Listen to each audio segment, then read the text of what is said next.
Okay, today I want to prove or disprove the biggest thing in dating, the biggest red flag in dating, I should say. And that is if the girl is asking you for money, um, then get out. It's a red flag. That's never going to end up well. And the reason I say that is because I meet so many people who have been married very happily to a Filipina for a very, very, very long time. But I should put a little distinction in this, though, is that I'm not talking about like the fact that, yeah, people come here to the Philippines to find a more conservative type of girl, somebody who will take care of them, that will, do the household chores and you take care of the bills. Like that's kind of an expectation, obviously. There are people I know that out there that want a conservative kind of girl that'll clean the house, go to work 10 hours a day, 6 days a week. I don't know. And they want them to pay the bills too. Like that part I just don't get. But anyway, that's not what we're going to talk about today. The whole point is if a girl is saying, like, you just started chatting with her online, you've never even met her, and she's like hinting that she needs a new phone so that she can chat with you, so that she can take pictures. My camera doesn't work as well anymore, and I could send you so many great pictures. I just need that 120,000 peso iPhone, or, I can't pay my rent. I need to pay my rent, and all these things, right? Typically, that's supposed to be the big red flag that we all talk about. And I have to move my camera slightly because cut off on the small one. By the way, if you're watching the vertical, this is available on horizontal as well. And the thing is though, like I said, I've met so many other people. So I need your help. I would love to hear from you guys. If you have been in a great relationship for a long time, you've married or girlfriend, doesn't matter. And yeah, you did give money before you even met, but it still worked out. That's where we can, if you guys can add it to the comment section, because that's the part where, is it true? Like 100%, basically 100 out of 100 times, if they're asking for money before you've even met them, that's going to end in disaster. Or does, like, the fact that you're dating here in the Philippines, 99% of the time, they're going to need money for things. Like, unless you're dating a doctor, or maybe a pharmacist or something like that, like somebody who's making a really good salary here, they're likely going to rely on other ways to make money. I know girls, okay, I know of girls who have, wow, I got a really loud boat. He's really far too, and that boat is loud. I don't know if you guys can hear it. But I know of girls that have 3 to 4 or 5 foreigners, different countries, that kind of thing, on the go, that they're like hedging their bets because the average foreigner won't even come, right? Like they'll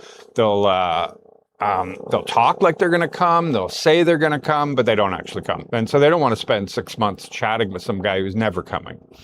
And so they hedge their bets until one of them actually shows up, and then they'll drop off the other guys. Maybe. That's their plan anyway, is whoever does show up there. But they could be pulling down great money. Like, I know of some that pull down 20, 30K from several different foreigners at a time. I know of girls who go through my, I accept very few friend requests. Nobody should take offense to that, because people search through them and then they write these foreigners and say, oh, I know Michael and all this, and they start chatting them up. And one girl has like 7 people giving her money because she gives them their sob stories, that kind of thing. So the big red flag thing, I do know it exists. It is real. But is it like one of those things where, it does work out too? And that actually the fact that they need money is probably more realistic than them not needing money. And so that's the thing, right? Like, and, a lot of the foreigners, they are like, as soon as they ask for anything, they're like, yes, give me a reason to give you money. they're asking for it. They're literally asking for it. And sometimes it comes from, especially if they're quite a bit younger than them, is that feeling that they're not enough, and that this girl might find somebody else to chat with, and that kind of thing. And so they're looking for that now you owe me sort of thing. You're not going anywhere because I got you a phone, or I pay your rent, so you're not gonna go find some other guy to chat with. By the way, it's super hot. We haven't had rain in forever. I know everybody else has had rain in this country. 10 days, more than 10 days. I think it's been more than 10 days. It is so hot right now. This is rainy season, no rain. So anyway, don't mind me if I'm going to wipe this sweat constantly. I've got the fan on me, but I can't crank it up because otherwise it won't work out. So anyway, I'm waiting for those comments to build up. I see them already coming. Lara's coming in. Come here, Lara. There you go. Say hi to everybody. Hi. Are you doing good today? Mm-hmm. Today is Lara's first day of having a tutor, because you have a big test on the 28th. Yeah, so you have a tutor coming to help you with your spelling and comprehension.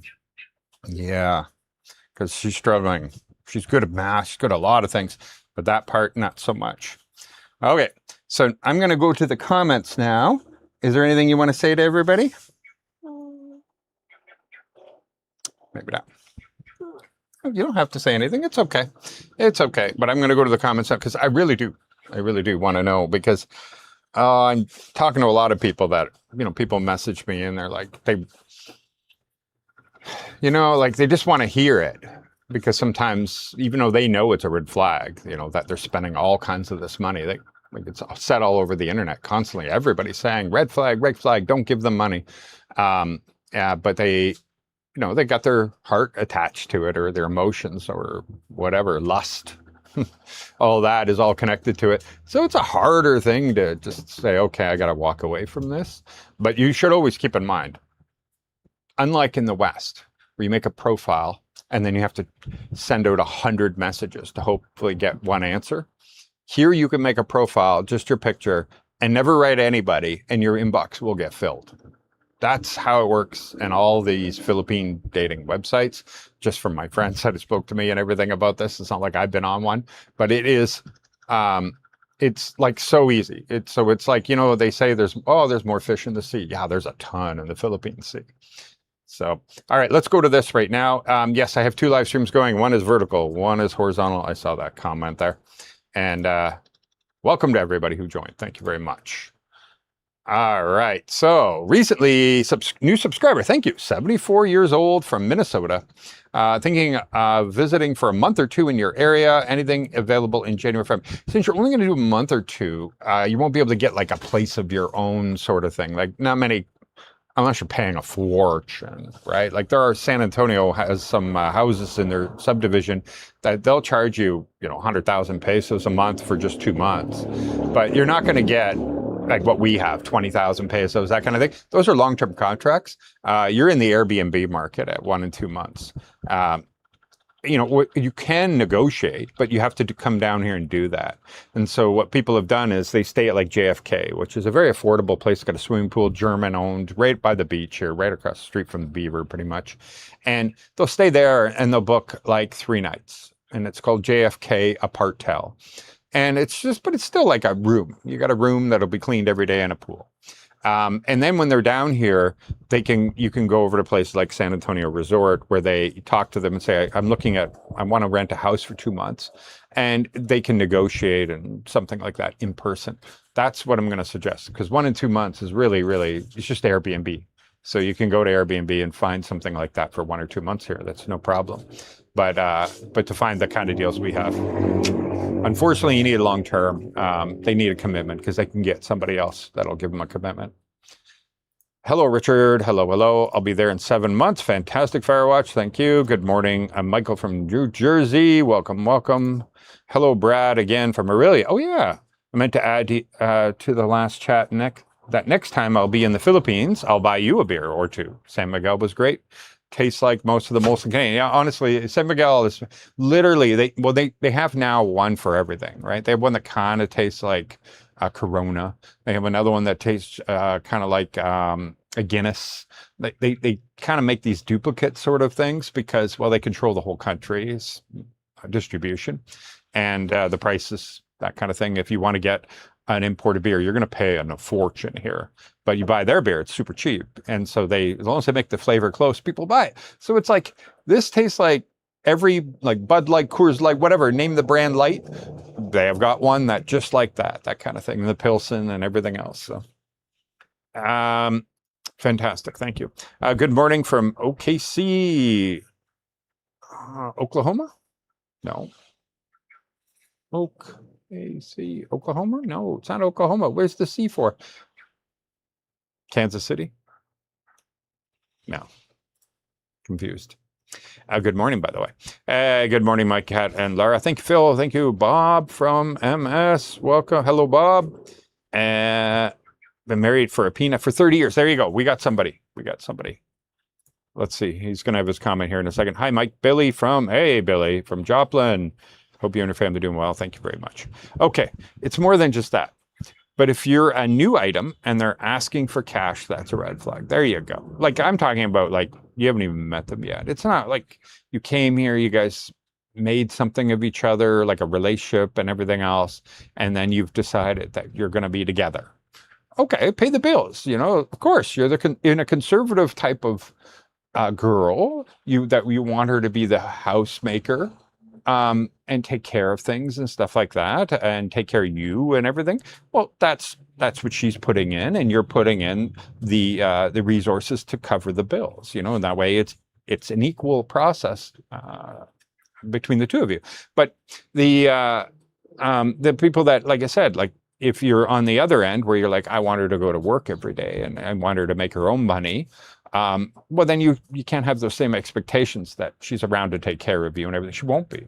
She'll be exhausted when she gets home from work, and she will want, like, that's just a recipe for disaster, if you ask me. Robert, thanks for all you do. A while ago, you spoke about having a buffer in a budget. Yeah. I know it's impossible to know how much each person needs. What's a safe number? I've told everybody, like, just 10K. 10K, and when you're going to come here, make sure you have $10,000. And then whatever your monthly you're planning to live on or whatever. I think that's a very, it's a safe-ish number. If you are a prime candidate for heart attacks, all that stuff, make sure you have insurance. Definitely make sure you have insurance and stuff like that. Like that $10,000 won't go very far if you are like very sickly at that point or whatever. But it all depends. Like you can't really do much about that with health, right? You never know. You can have a 28-year-old have a heart attack, right? So anything is possible. But the cash part, like I say, put in the bank is $10,000. Like you should have a way to get it.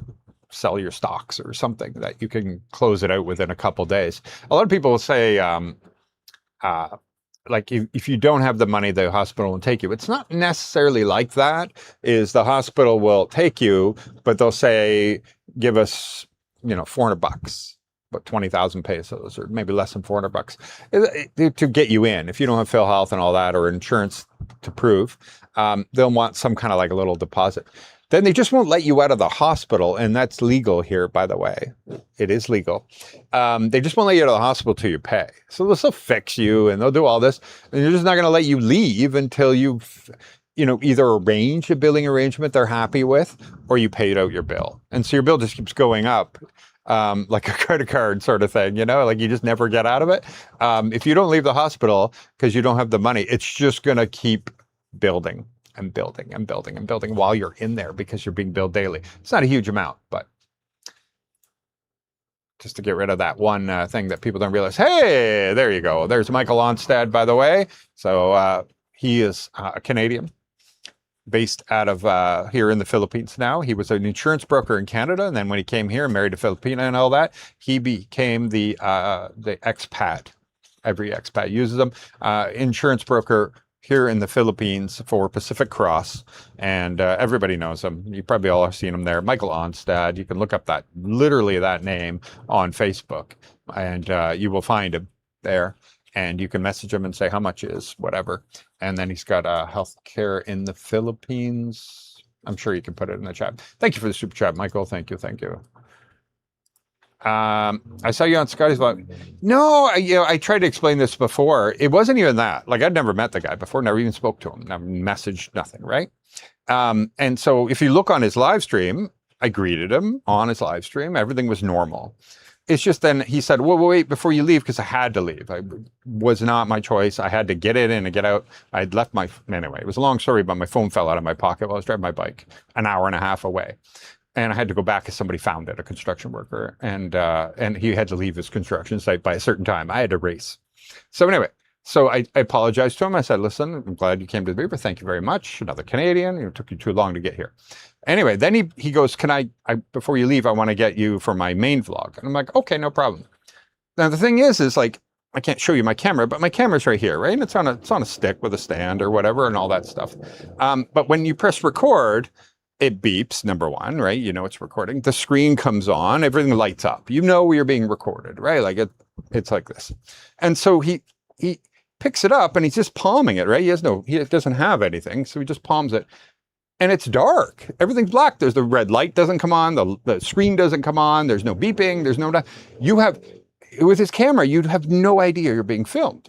And I didn't know this. He didn't set me up for this. So I'm actually looking dumb and just staring because I'm like, he's talking, but the camera's not on yet, man. Like, I'm waiting for it to kick in. You know, there's like a little delay on these cameras. You don't talk right away. You wait for it to kick in, and then you go, hey, you go like that because it does this whole process.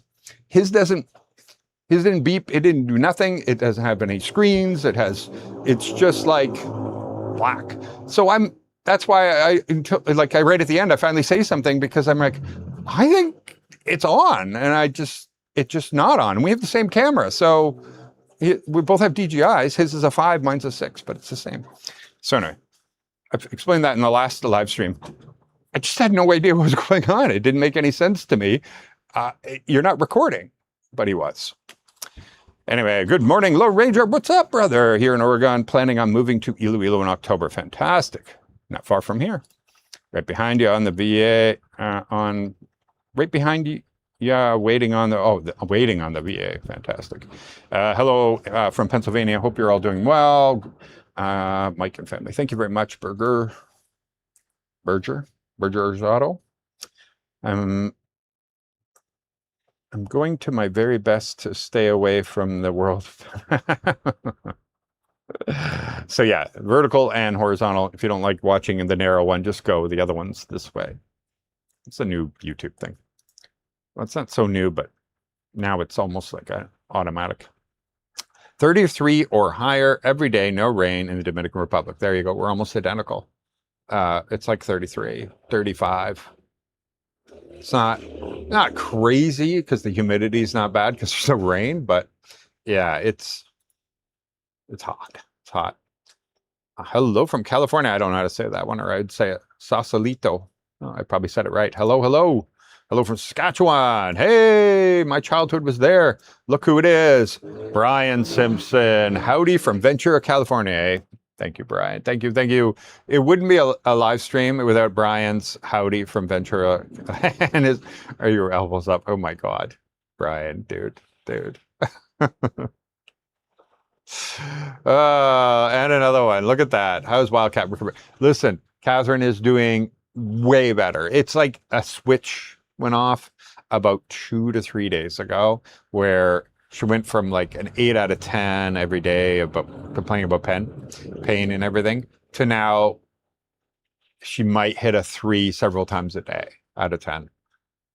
Like 4 or 5 times in a day, right? And the rest of the time she's better, but she's doing more. So therefore that's what's probably causing it, getting on trikes. But we bought her that pillow in Iloilo. So she puts that down and sits on it. But, you know, trikes are like this and not really good suspension and everything. But she doesn't want to go on the bike. Well, plus I'm not usually, she wanted to go shopping with the girls and stuff like that. She's had so many friends over, all these places. If you look on Facebook, you'd see like all the girls, all the expats, wives, everybody's coming here and hanging out with Laura. They go on the beach here and they set up a table and chairs and have dinner out there, even without me, like when I'm busy doing other things, filming and stuff like that. So it's gone really well. any relationship will have an element of financial dependence. It's true. Not two doctors married together. No, but um, but yeah, like any traditional relationship, I think that's probably what you're thinking. Of course. Have you considered building your own simple house? Yeah, we're working on something right now, actually, because our lease ends June of next year. So we have like that 9 months, 10 months. And so we have a plan and that we're working on now. And there's some exploring going on. And everything got held up because of Catherine's surgery. So we are going back to go look at some others. We're also looking at something here and different places and negotiating at this point. And then, but we want to be able to start something so that we have, because wherever we live, right now I pay for an office, right? So I have a separate office.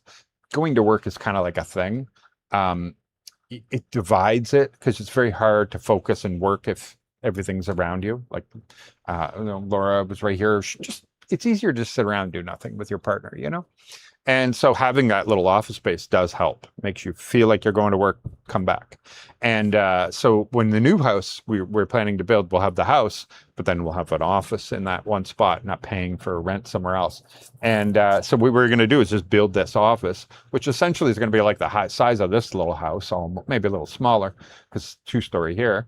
And we'll stay in that while our main house is being built. So we only have to worry about building that over the next 8-9 months, depending when we land a deal and do the deal.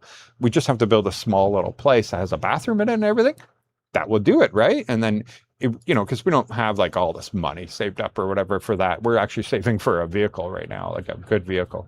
And so we are going to be able to put in like what we did with the repairs and stuff. We put in 100,000 this month, 50,000 the next month, another 100,000 the month after, and just keep putting money into it, and the structure just will get bigger and bigger. And you can do that here in the Philippines. It's a great thing about here. Will there be any U.S. Canadian war games at the Beaver? Eh? Listen, there might be. Anything's possible. This week is basketball week. So Rojas has just gone crazy. They have all the teams from Australia and I think somewhere else. So the Melbourne teams here and all of them. And the city is sponsoring everything. And so they, at the Beaver, will have like a bunch of 7-foot guys, right? They're 6'10", 6'7", 6'8", that kind of thing. Just filled in there with their heads down because they're all staying at the San Antonio Resort.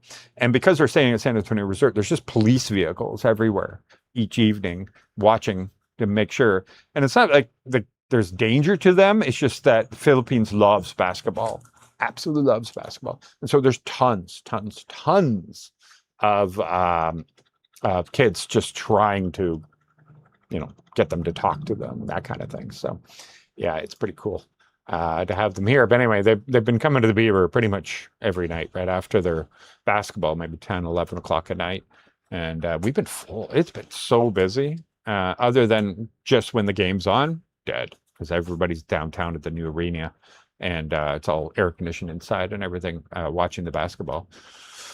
Anyway, I'm hoping more of you can tell us about this topic, because I actually really do want to know this topic, because so many people write me and they're like, well, she asked for money for this or that. What should I do? And I tell them it's, that's the red flag, right? That you do not give money to a girl before you've met them. If you do, it's a red flag. She's asking you for money.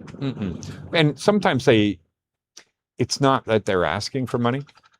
It's they're hinting so that you get the point, right? So, oh yeah, my phone's just not by work, or I don't have enough load. I just don't have, so I don't know when I will be able to talk to you next.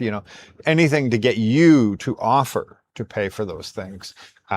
That's more expected. They're not going to come right out and say, buy me this, right? So they'll just tell you about the problems, so over and over again, until you say, oh, how much is that?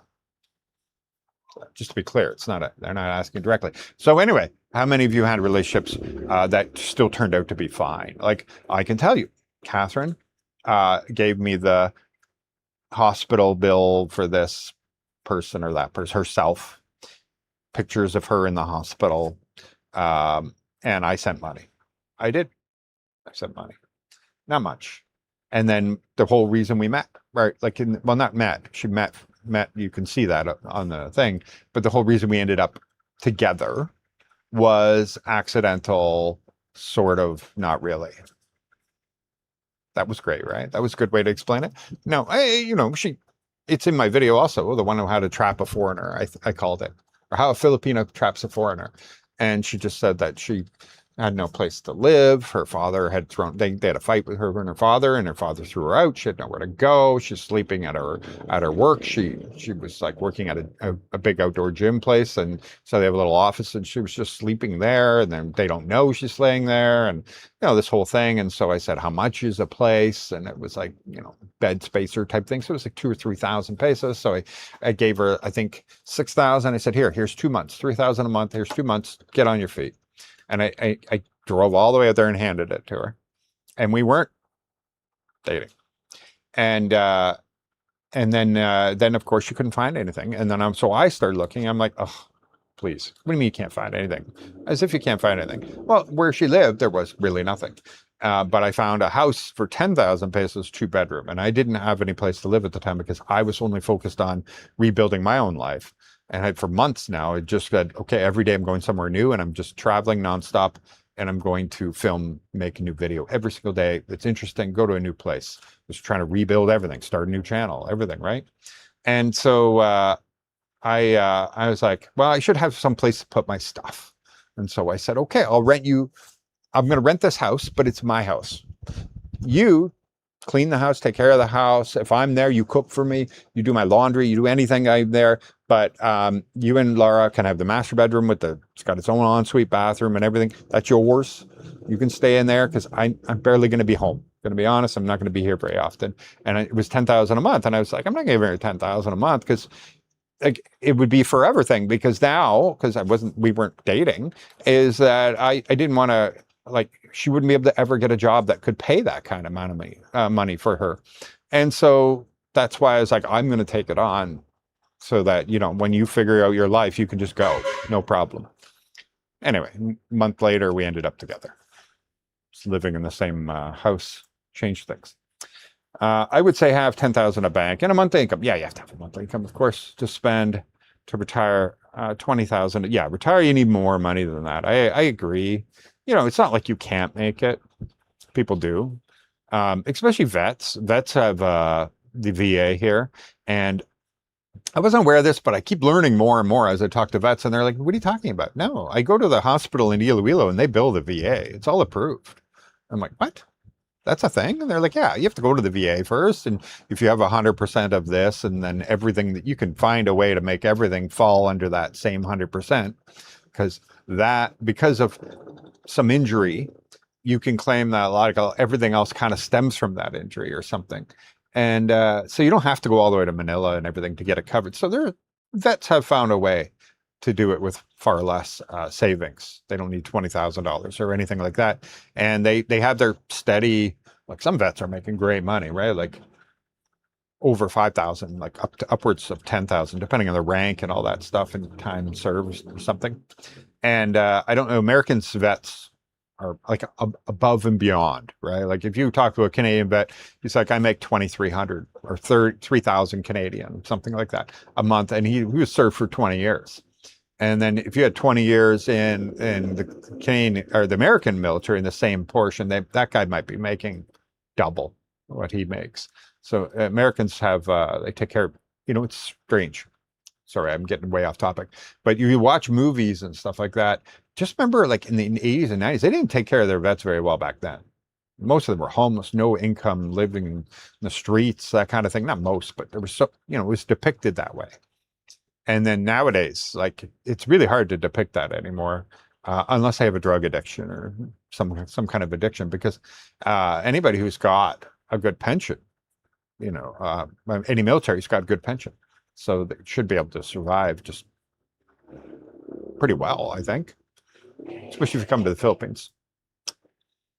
Good morning, Shooter. Howdy from South Carolina. Hello, Russ. Hi from Ottawa. Planning to visit in November at the Expat Gathering. Fantastic. Good. That'll be a busy one for sure. Hey, Sarge. USMC Unicorn. Know anybody who got a marriage instead of paying cash outright or mortgage. Sorry. Yeah, you can't get a mortgage, but Filipinos do. Yeah. So I've met even on this channel.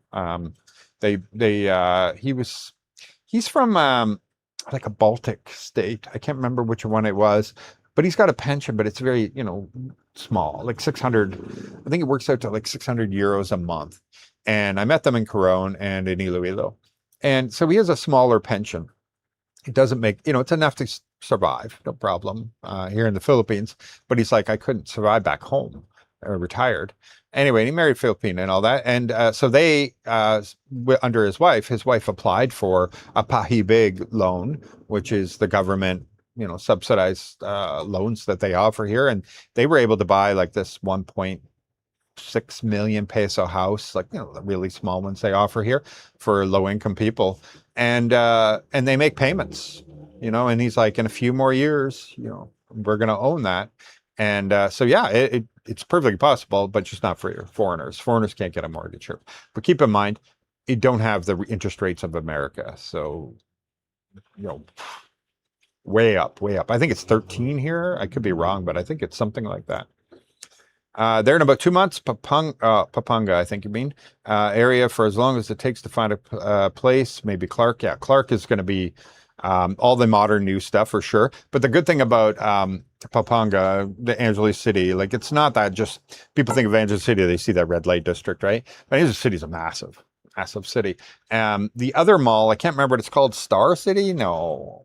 Oh, what's the other mall? The shopping mall? Not the one that's right by the red light district sort of thing, but the that other one. There's tons of really nice houses out there for rent. Americans have been living there for so long that there's so many really nice Americanized, with modern furniture, modern everything, and big beds, big rooms, that kind of thing. When I say Americanized, because Americans have been there for so long, there's so many rentals that the prices are actually, you get way more for the same amount of money there. So you won't really have any problems. TPLbuy.com. I merged the two. I used to have TPLrentals.com. I still do. It just moves you to TPL Buy. Anyway, TPLbuy.com. Go there, and there's rentals, everything. So you can just look up and zoom in. Cat is doing better. Definitely. Thank you very much. Been in the Philippines for 4 years now. Way, look at that. Shooter. Just like me. I'm almost 5 now, I think. March. Or is it? I don't know. Hello, Matt, 41. From Germany, living in Manila since 2022 with my boyfriend, and I'm gay. Nice to be here. There you go.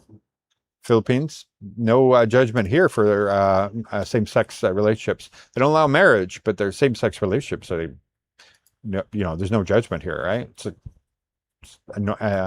every other day. It's like a normal day. You know what I mean? Nightmare. Hello from Mississauga, Ontario. What's up? If you're sick, you should seriously consider if the Philippines country for you. Thailand, on the other hand, has excellent health care. Yeah, but Thailand and Vietnam, their healthcare is going to be on par with like what you find in BGC. So if you need the latest technology, the latest healthcare, yeah, you need to be by St. Luke's, or maybe, like you said, the thing about the Philippines is they are a country of 7,000 islands. You can't compete with a mainland China or a mainland country. Mainland countries are going to have better infrastructure. They're going to have everything because they don't have all these islands to deal with. Everything here is more difficult. Hi, Michael. Hi, Laura from California. Hello, Joy. Joy says hello. You going to say hello? Say hi, Joy. Hi, Joy. There you go. Good girl. Good girl. Yeah, they can't see you on the narrow one. Yeah, if I move a bit. No, you got to get really close to Daddy to see. There you go. You're on the big one, though. It's just the little one you get cut off. Anyway, let's go back there. So there we go.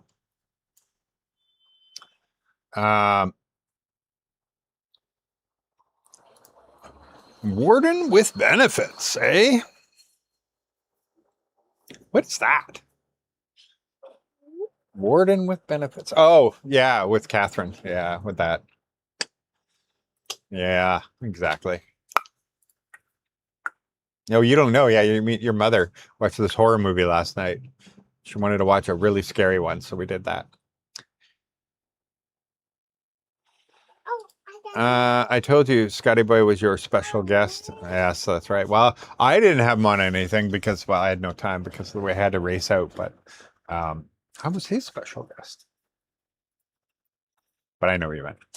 Hi from Marco Polo condo and Cebu City. Listen, that condo looked really nice. I never got to go in it, but I heard it's a lot more affordable. And you're still by IT Park. How do you feel about that? By the way, I want to talk to people in Cebu. How do you feel about the fact there'll be no more park in Cebu IT Park because it was sold, and now everything's being torn down. The Mercado's already gone, and like everything is just going to change there. You know, that was like it was like, you know, everything funneled into it. It felt lively, and once it's gone, how's that going to feel? I really do wonder. So let me know, Simon. You do a great job. Thanks for the vote. Appreciate it. Hello from Lakeland, Florida. Hello, well, Jerry. Hello from Mississauga, Ontario. Sheldon. Do you miss Canada? Not much, Jason. You know, I spent 45 years there, so there are things about Canada. You know, you miss that. Go camping in Crown Land, and like I can't say like the cool fall and spring because I lived in Albania before I lived here, and the weather was basically the same without snow. Wow, they have snow in the north, but in the it's a little bit more milder, but it's almost identical in weather. So you don't just love Canada for the weather, is my point. So yeah, I love that. I love the camping part and everything else. I hated winter, absolutely hated winter. So not so much, not so much. You know, yeah, like I just always was a warmer climate kind of guy. But look, there's a lot of things I love about Canada for sure. Watching from Atlanta, Georgia. Matt, what's up? Hi, sorry, new here. How are you live times two right now? Yeah, I know it's vertical and horizontal. Same video. They just now project it in two different ways. And I'm thinking of sponsoring a Filipino to come work in Canada and live with me as a common law. What resources are recommended for that? So you're never going to meet her. Is that what you're saying? You're going to do this before you even meet her? Or you mean you already know each other? Because I would hope you already know that, because once you do that, you're going to be taking on all the responsibility of that person. Like Canada's going to hold you to that, right? And yeah. Huh. I know Canada, it's kind of easy for that stuff. You can just bring over whoever you want, kind of. It's not like America where it's such a hard process. As far as I hear, anyway, Canada just lets everybody in. And the Filipinos right now are like Filipino citizens are on the good list for Canada immigration. So I don't know. I would hope you'd have to know them first, because it sounds like you want a relationship, but you're going to call it a work thing, right? Is that what you're doing? Sponsor a Filipino to come work. Yeah, so they'll come and work for you, and you'll take care of them. But it sounds like but then you said it common law, so therefore relationship. You know, there is a rule. They say you don't mix business and pleasure, so that's the only thing. Like if it's just for the paperwork, then it makes sense, right? Because it's not about the work. It's just about the relationship, and you guys want to be together, and you want her to live there, but you don't want to marry. And in Canada, you know, it's virtually married after 6 months or something anyway, depending on the province, I think. I don't know. I don't know. That's all I know. If a man refuses to give money to a Philippines woman's family every month, is that a relationship killer? That's an interesting thing. See, under the Philippines law, like once you marry her, you're legally required to take care of the parents if they're in need. So there is a law for that here in the Philippines if you marry, because there's a law for her, right? The children are legally obligated. So that's the interesting thing about that is, so you will eventually, if you get married, be legally obligated. So, I would say that, like a lot of people do what a lot of foreigners do. They give them an allowance. They say, listen, I pay for everything. You don't ever need money. Okay. I pay, you don't need to buy food. You don't need to buy clothing. You don't need to buy whatever, everything in your life, you don't need to pay for. I'm going to give you this allowance. That's over and above. And, that you can, like 10,000 pesos a month or whatever. You do whatever you want with that. That's what a lot of people do. And then they can give it to their family. And if they don't give it to their family, well, then they made the decision not to give it to them. But, yeah. See, I don't know if it's a relationship killer because it depends on the whole situation, right? Like just for the sake of giving them money, how long have you known each other, that kind of thing. Providing money for load or a little money. By the way, you can do that now. So somebody made a really smart business move and they built a company around, you don't have to give them money anymore. You can load their phone. So you can load Smart, Globe, Ditto, all the brands that are here in the Philippines. You can go to the website and buy them 500 pesos or 200 pesos load. You don't have to send them money anymore. Smart business, because you know that they were like, oh, just send me like, you would be like, I'm not going to send them 200 pesos. I'm going to send them $50 or something like that when they only asked for the 200 peso load. Well, now you can literally go on that website, load the their phone number with 200 pesos and then be done. And that's it. Done. They didn't have to go and pick it up anywhere or anything. So anyway, a little money for food is fine after you've communicated for a while and you feel comfortable. The hardships of the Philippines are real. It's true. Just be smart with your money. I agree, Steve. Like I said earlier, I do know of girls that have multiple foreigners on the go. And they have a nice apartment. They've got nice bags and clothing, and they're always like flush with money, going to every type of restaurant, doing whatever they wish, and they pulling down a couple $100 from this guy, $500 from that guy, $300 from this guy, $600, whatever, and they are doing better than if they ever worked, and they're just grabbing money from. They got enough simps sending them money, so as long as you're not one of them. Then okay.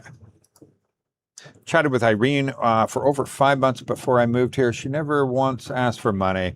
Chatted with a dozen online before her. They all asked for money. Instantly blocked. We all know who this is, by the way. Yeah, 100% David. And he's been on here before and he's told you his story. He's like, no. And she never did. She never asked for money. And she's a good quality woman. And I'm trying to convince, by the way, well, not to convince, Catherine's already down, but Catherine is going to talk to them anyway. But Sai and Irene and Catherine may do another live stream together. And I told them I'll give them half the money. So for a girls' night, they can go do whatever the hell they want. And I said, so if you get any super chats, 50% of the money, because I got to, it takes me 30 days to get the money. There's taxes involved and everything. So I'm just going to give them 50% of what they see on the screen. They can just take that. Whatever it adds up to, they can go do whatever the hell they want, And so I think they're going to go do something like that soon. Good morning, Mike. How's today? Wow, it's beautiful again. Super hot, though. Just heard about the Luzon Economic Corridor. Sounds way off, but wondered if you think someone could position themselves ahead of this. So we have a guy, a Norwegian, who's just, because that whole economic corridor is all based on high tech, right? AI, data centers, that kind of thing. Luzon has a great deal of extra power. So somebody's going to be able to take advantage of that. And they have even more. They're working on starting the nuclear power plant, by the way, in Bataan. I didn't know this until I spoke to the gentleman who used to run Subic Bay. And he told me, he's like, oh yeah, there's already billions being spent in there to refurbish it and get it started. It never did start. The public, they built it and then the public went no, and so it never happened. The project, well, it did happen, but it never got turned on.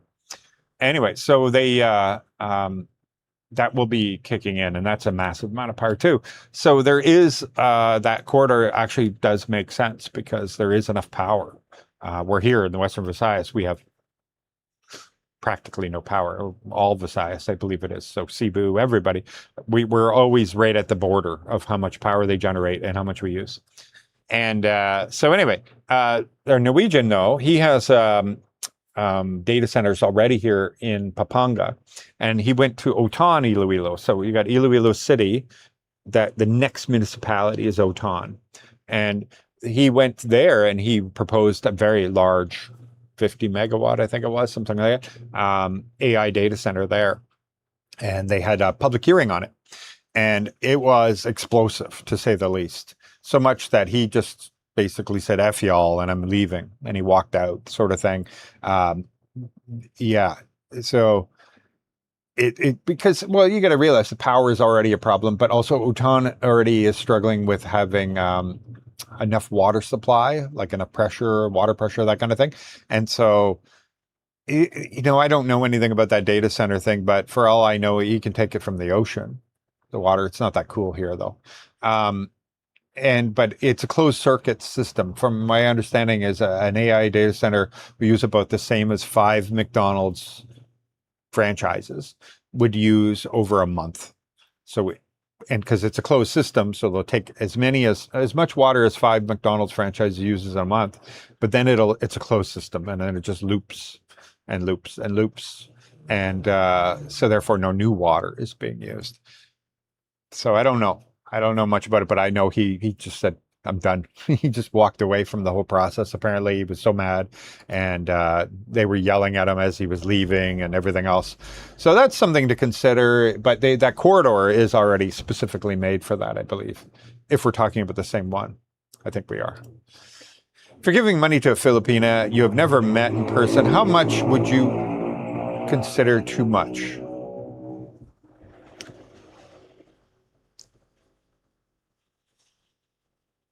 I don't know. Like I think like if you're just chatting, especially in the beginning of chatting and stuff like that, would you pay anybody else? Like if you were just chatting with somebody in your own country, would you pay them?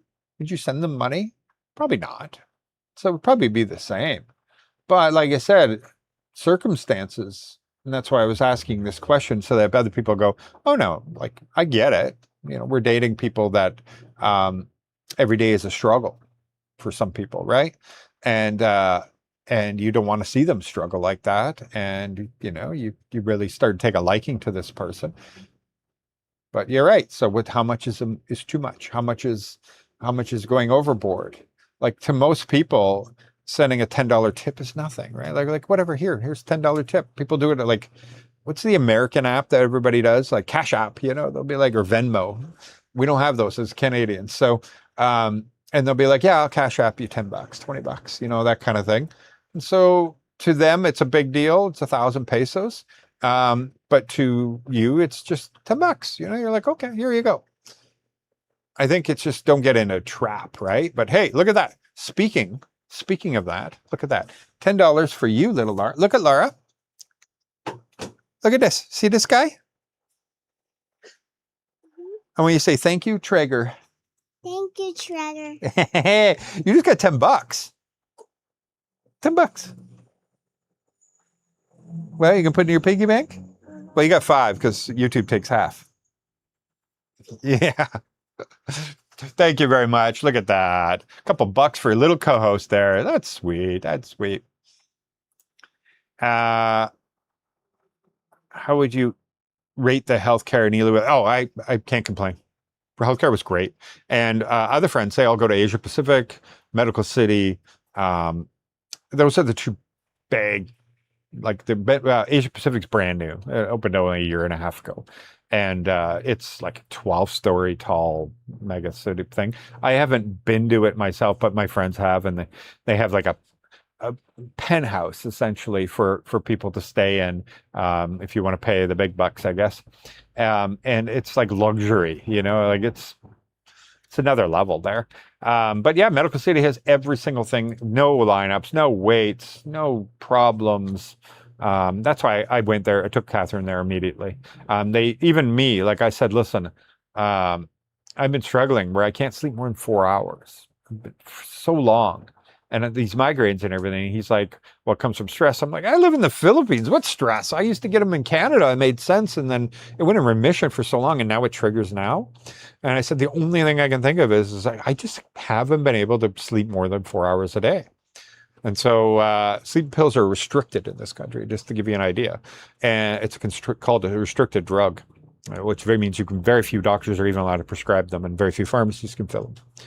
And he just said, okay, no problem. I'm going to send you down to the emergency room where they have the doctor that can prescribe that stuff. We'll get you all hooked up. So they gave me sleep pills. It was great. I got a month's supply, and it helps. It helps a lot. Like the first night, I got like 10 hours when I used it. It was great. Oh my God. I don't use them every night on purpose. I use them one or two just so that I know my body's getting everything. And then I'll put up with a couple of days of, maybe I'll get 4 or 5 hours, and then I make sure I get a good sleep, and I can really make these pills last because they're magic, man. Magic. Just so hard to get. Look at this. We got a new member. Glenn Capture. Thank you very much for becoming a member. Hey, we have a new member. You excited? Excited to have a new member? Yeah. The people in the vertical can kind of see you. Here, what if I do this? Oh, I can't go that far. You okay? Did you get your finger cut? That's good. You're okay? Okay, good. It just hurt. Just hurts a little bit. Okay. What time's your tutor getting here? It's already, I think 12. Okay. Thanks for becoming a member. Woo woo. Yeah, woo woo.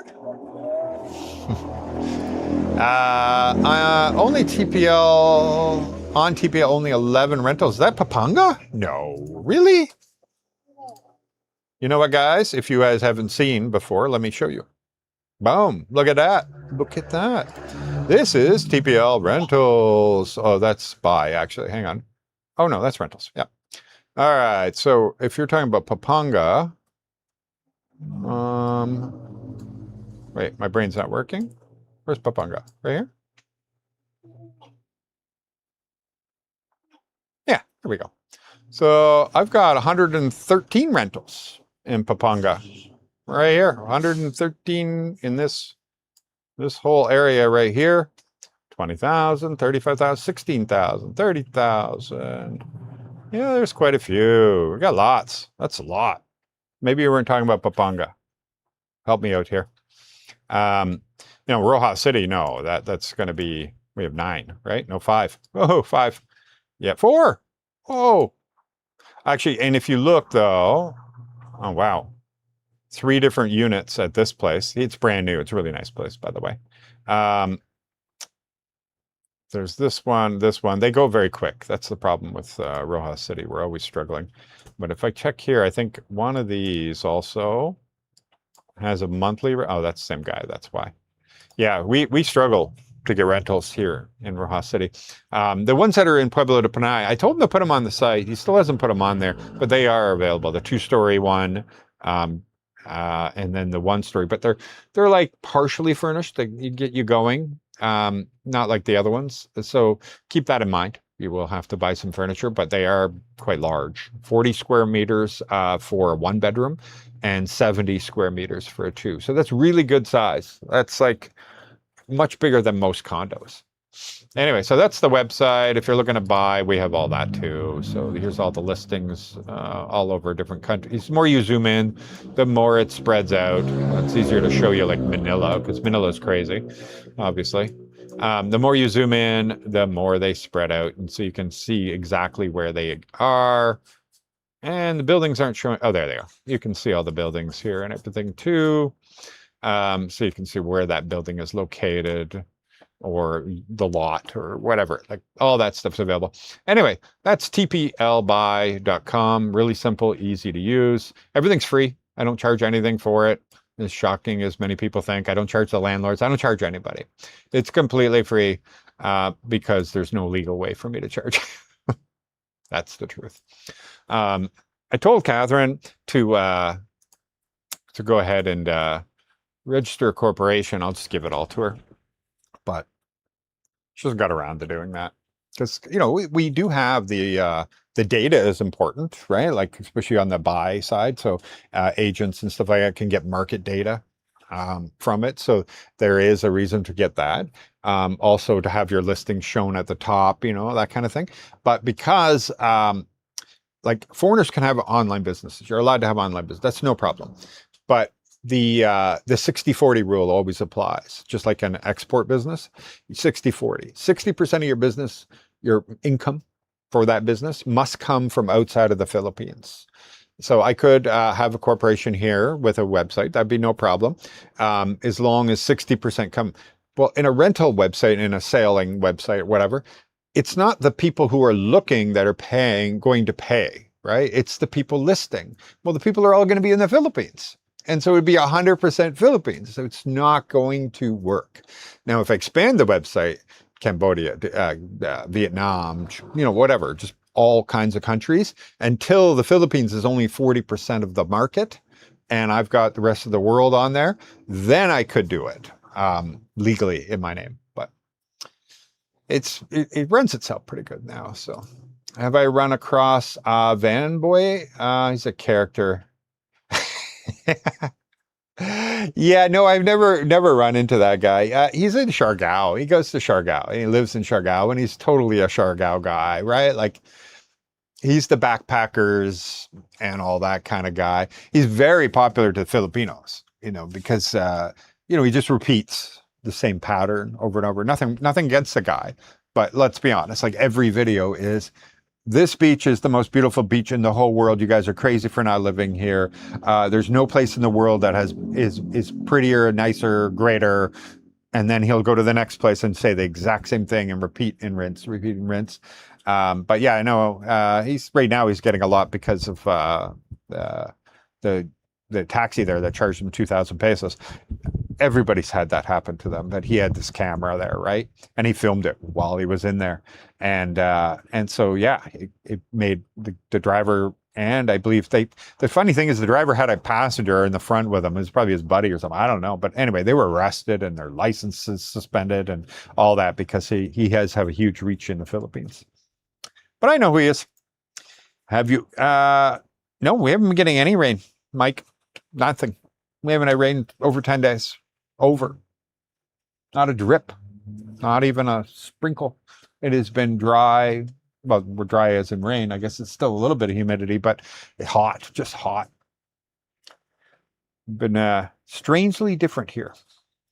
If you're in Quebec, you only like the weather. Listen, Montreal gets these crazy snowstorms where they don't get the really, like Quebec City, super cold, right? Ice cold, to the bone, make you chill in the winter, but really cool festivals and stuff like that, especially near Chateau Frontenac, and in the winter, it's a beautiful place to go. And all the you got these bars and restaurants there. If you ever go to Quebec and go to Quebec City, these buildings are from the late 1600s to early 1700s, stone, just amazing. And the bars are down below, and there's huge roaring fireplace, and it's really beautiful place. Anyway, but it's bone chilling outside. And then Montreal, it's not as bone chilling, but they get snow like crazy. Like you've never seen snowbanks so high, and you're like, the sidewalks, it's like a tunnel, and it's just straight up. They get crazy snow there, like Buffalo sort of thing. It's back in a new spot. Yeah, that's what I meant though. Like it's good that they did that, obviously, but the hub, the park, the people can hang out and sit in the park and all that, and that's all disappearing now. That's really sad. It seems like to me Lara's taking over that. You should take over the vlog. Charles says you should take over it. What do you think? Huh? You're going to take over vlogging? You're going to be the champ? She said, yeah. You can add load to any number via Western Union. Okay, there you go. So you can load your phone on Western Union too. On their website, though? That's the only thing. I know that they probably jumped onto it. That'd be smart.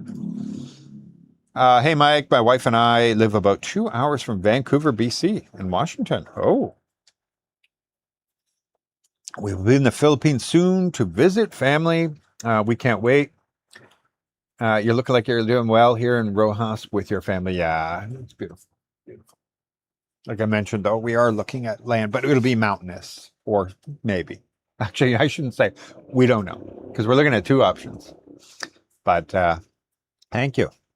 Built in something. Look, everyone is complaining about scammers. When I would have grown up here, I would have also scammed. Yeah, I guess, eh? I don't know. But that's like saying if I grew up in the projects, I'd be a drug dealer, right? It doesn't, you don't have to do that. Like, I tell you, like, I don't believe in that giving people that much of an excuse. So I was a ward of the crown. I was taken away when I was 12. Yeah, just before my 13th birthday. It was Valentine's night. And so ward of the crown means I was a ward of the state. You would probably think of it as an American, but in Canada, it's the crown. And they gave me a good home for a little bit because it was a friend of mine his mother was a foster mother. And so the Children's Aid Society allowed me to stay there I think I had to stay there for a month. But after the month, they said, sorry, you got to go group home. And I did not want, no, hell no, right? So I ran out of the way from that and everything. And I lived on the streets. And, I did a lot of like some stupid shit and stuff like that. But nothing like crazy. Like I shoplifted once, that kind of thing. Not once, got caught once. And the problem was is the legal system gave me a slap on the wrist. So I go there and they all, oh, we feel sorry for you. Here's community service, go.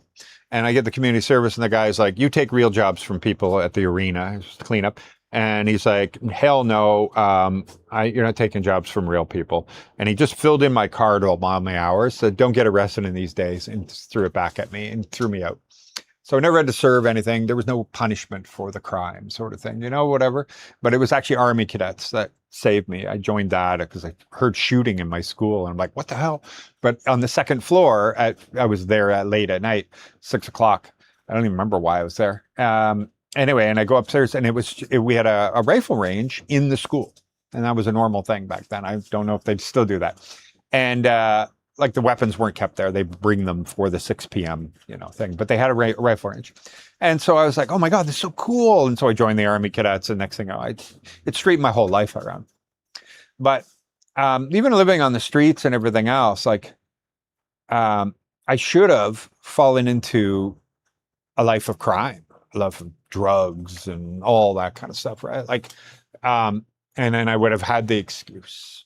Instead, and like I never finished high school. I had every excuse in the world in my life, but I didn't let it make me an excuse. And I ended up being corporate executive for a multinational, multi-billion-dollar a year company, and yet I don't even have grade 10 education, so I didn't let anything hold me back. So I hate to say that that it's a given just because you're in an unfortunate situation or just because you're poor that gives you an excuse or a pass or anything. You can find your way. In the other way, my brother wasn't taken away because the situation was different. He wasn't. Same thing didn't happen to him. And so they left him in the home. Anyway, then my mother remarried a much nicer man. And that man turned out to be quite wealthy. And so my brother ended up with the whole trust fund life and going to university, drops out of university, even though he had job offers from like Microsoft, everything. And he was like, nah, he got into drugs and he got into alcohol. And then he spent the next 25 years of his life as a drug addict, stealing and robbing and taking advantage of every family member and just anything for drugs, anything. And he died of fentanyl poisoning 2 years ago. So, yeah, I don't think that necessarily guarantees the outcome. You could have everything and go one way, have nothing and go the other way. Yeah. Not as easy as you think to bring your girlfriend to Canada. Yeah, but it's easy to hire them. I know what you're saying. Even harder if you live in Quebec. Because the hiring thing, I'm pretty sure it's very easy. Correct me if I'm wrong. But I think you're right about bringing your girlfriend, but the other way. YouTube takes like 30%. I don't know. Let me double check. I always say, I think it's 40. I think it's 50. I don't even know. How much does YouTube take of super chats? Oh, it's right away. I haven't looked in a long time. Oh, yeah. So there's a couple things in there. So if there is a local VAT, so the Canadian tax too, you get that. It's the local sales tax and the currency fees. But then there's the Apple tax. So if anybody who's on iPhones, if you are super chatting me from an iPhone or any device, Apple thing, Apple takes an additional 30% fee. So if you donate $10, Apple takes $3. The remaining $7 is split between me and YouTube. So that's why I think we always say 40, because it says if you are with them, it's 49%, 50%. If you are, because so many of your customers are going to be on Apple devices. That's the unfortunate part. Androids, they don't charge for using the Android store, but Apple is like the biggest crazy con artist business I've ever heard of. They take 30% from everything I do, and I don't even have an Apple. How do you like that? I don't have an Apple. I have nothing to do with their platform, but they take 30% of my earnings from everybody who uses an Apple. But everything you do on an Apple, it doesn't matter. Every single thing, they take 30%. Hi, Mike. I was on an island as well yesterday, but Brockville, Ontario. Oh, there you go. I love Brockville. You guys got a beautiful waterfront. Met Sean, who is married to a Filipina, Jocelyn, 4 years and happy. Oh, I know somebody else married to a Jocelyn, different one. Fantastic. Did he give her money? That's the part I want to know. And how you doing, Victor? Yes, and if it's a donation through Apple, oh, there you go. Thank you. Ray in the Philippines, you're up on it. I should have looked before I went and did all that. How hot is it there? It's supposed to be 106. Woo, yeah, we are not, like I heard Phoenix is like the hottest place on the earth or something recently.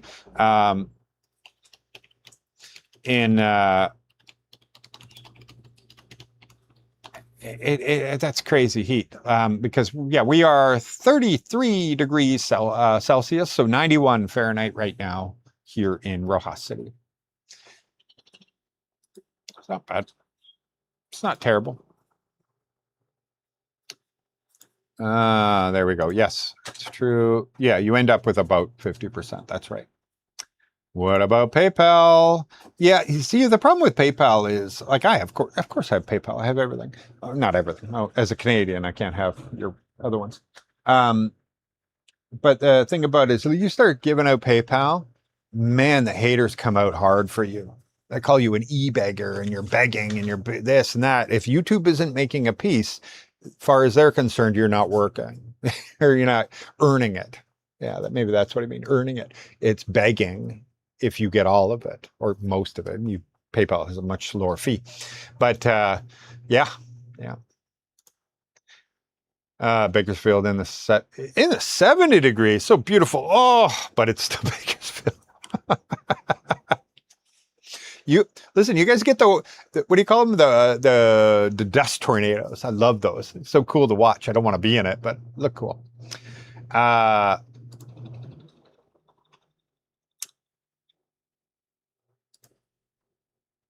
Yeah, membership value, but yeah, exactly. Mike, when I Google what's the best hospitals in the Philippines, I don't see any from Panay Island. Oh, because they can't compete. So think about it. Manila and Quezon City, like they're all connected, right? Like it's just mega cities. Like these are all cities, even though we call it Greater Manila area, right? 35 million people. The financial hub of the entire country. So of course you got Makati Medical and you've got St. Luke's, and then Cebu is 4 million, something like that. I think 4 million population. And so of course they're going to have, and Davao is 1.4 million, something like that, much bigger. On this island, the biggest city we have is 500,000 people. So it is what it is, right? So I'm not comparing that to St. Luke's. You're not going to get stem cells done here. You're not going to get, I don't even know if they do like the hardcore neurosurgery, that kind of stuff. The good thing about that kind of stuff is they would just put you on a flight and send you to Manila, and you'd be there in 25 minutes, and then bring you over to the hospital there, and they do it. But yeah, no, I don't want you to give you the illusion that I was saying the best hospitals in the country are here. God, no, they're just great for here, like a population of 500,000 city. That's our biggest city in the whole island. So it's going to cover like 99% of the things, but the 1% of the things are going to bring you to one of the major cities, right? So Davao is the smallest of the major cities. I don't know the exact population. I didn't even check, but it's something like 1 million. You can easily Google that. So that's all. Don't want anybody to think I'm leading them the wrong way. Mike, if you see if you can get Trazodone. Oh, a very old safe drug that was used for depression, but its side effects, it makes you sleep. Oh, but anything that's made for depression, that worries me. That sounds like what do they call them? SSRIs or something like that. Like, I just want to, my sleep thing is my brain doesn't shut off. I'm always thinking. My brain just like, and I just lay there and I just, like I didn't know this. Maybe you guys are going to learn this for the first time. I don't know or maybe you all already knew this. Catherine is one of those people that apparently something like 40-50% of the population doesn't do, who doesn't have a voice in their head, who doesn't like think out loud, like think inside their head, where they can hear their own voice and talk to themselves sort of thing and think things through and imagine things in a way and have dreams and all that stuff. I didn't know. I thought she was lying to me, but no, she does not have an inner thought process, right? And she sleeps really well. Go figure, right? I didn't know that was real. People really don't have it, but no, she doesn't have it. Hey, Ralph, brother. Good morning, Michael. Hello to Laura as well. Good morning. Good morning. So Ralph here, I do want to mention something real quick. He has a merchandising company in Canada where they make shirts and sweaters, really high quality stuff, the really good stuff. And so he, can I do this without it triggering the sound? I think I can. Yeah, I think I can. So he made up some shirts for TPL for me, like for this channel, and he will ship it out of Canada and everything else. So you can Americans, stuff like that. And he has some really good hoodies and really cool stuff here. I'm going to put the link in here for you guys. If you are interested in having a TPL shirt or something like that, and it'll come right from Canada. Just keep in mind that like it is Canadian funds that you see on there. So if you're an American, you're like, oh, look at those prices. Yeah, no, it's Canadian dollars. It's going to be like 30-40% cheaper if you're an American. And there you go. There you go. I thought it was really cool because I'd rather, somebody I trust print them. Oh, I get it cut off here. Right? Thanks. All right.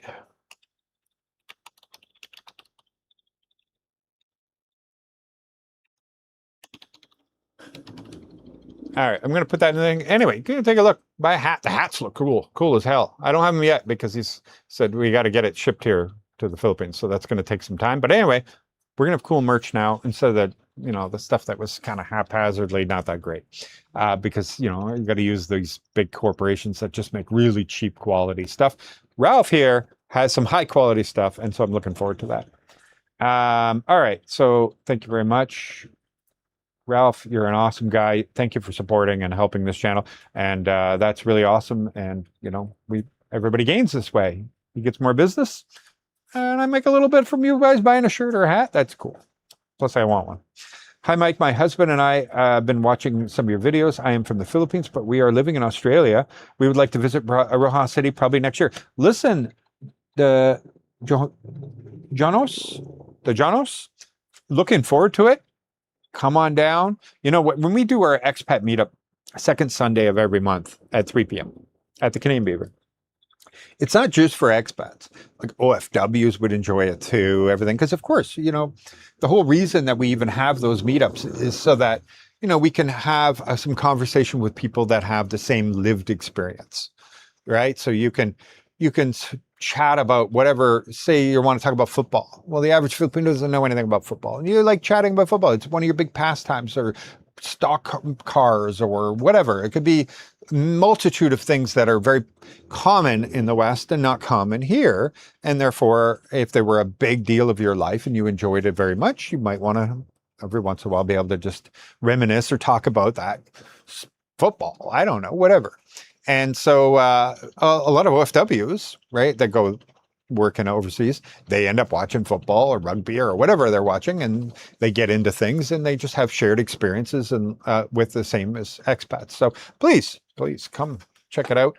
And regardless, like some Filipinos and Filipinas come and they have a hard time integrating because, they may speak English, but they're just not understanding the topics of it, and they just kind of sit on the end of the table, and then they said, well, I thought I would make some friends or whatever, and that's the same problem, right? Like they don't have that shared experiences to strike up a conversation, that kind of thing. And a lot of foreigners that come here, they're like, everybody's so friendly, everybody's so nice, they'll give you the shirt off their back to help you, and like you get a flat tire, everybody's going to help you, the whole neighborhood's going to help you, and you go to these family functions and everybody's so nice to you and everything. But you will have a hard time in many cases, unless they are people that also went overseas a lot or either traveled or worked overseas for a while, to strike up a conversation that can last more than just a few answers, and just to chat, just to hang out. And because you need something that has to be a shared experience. Now, if you're into fishing and you're talking to a fisherman, yeah, you probably could talk forever if he can understand you and you can understand him. But for the most part, it's really hard to find people with shared experiences. So come on out. That's my point when you do come. And if not, we're always in town around that date. So a lot of people say, well, how do I know if you're going to be there in December or something? I'm like, listen, if it's around the second Sunday, then I can guarantee you. Otherwise, don't know.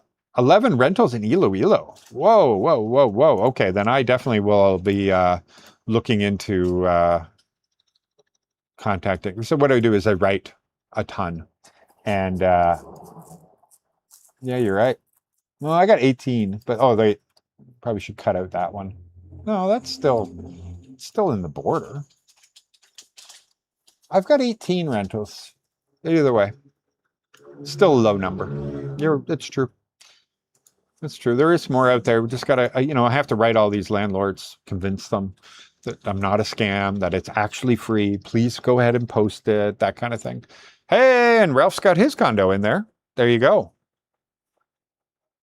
Purba, which is in Iloilo, by the way, I think. I don't know where Purba is. I'm guessing. Good morning from Cebu City. Hello, Riverette. Oh, Pueblo. Okay. So no, he's got his Rojas City one there. Fantastic. 800 square meters is so claustrophobic. You're not gonna find condos bigger than that, like one bedroom condo.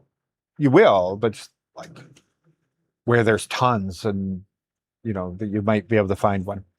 But one bedroom, like that's right. Like 70 square meters is really big. Oh, you coming to say hello? You want money? Oh, I also need a thing in juice. Blueberry. Mm. Thank you. You don't want to say hello? No, you're hurting? Okay. No, if you're hurting, don't worry about it. No.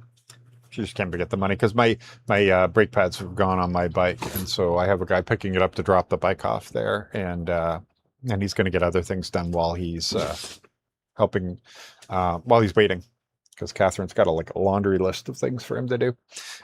Anyway, so I'm sure that's enough money. How much are brake pads for a motorbike? I don't know.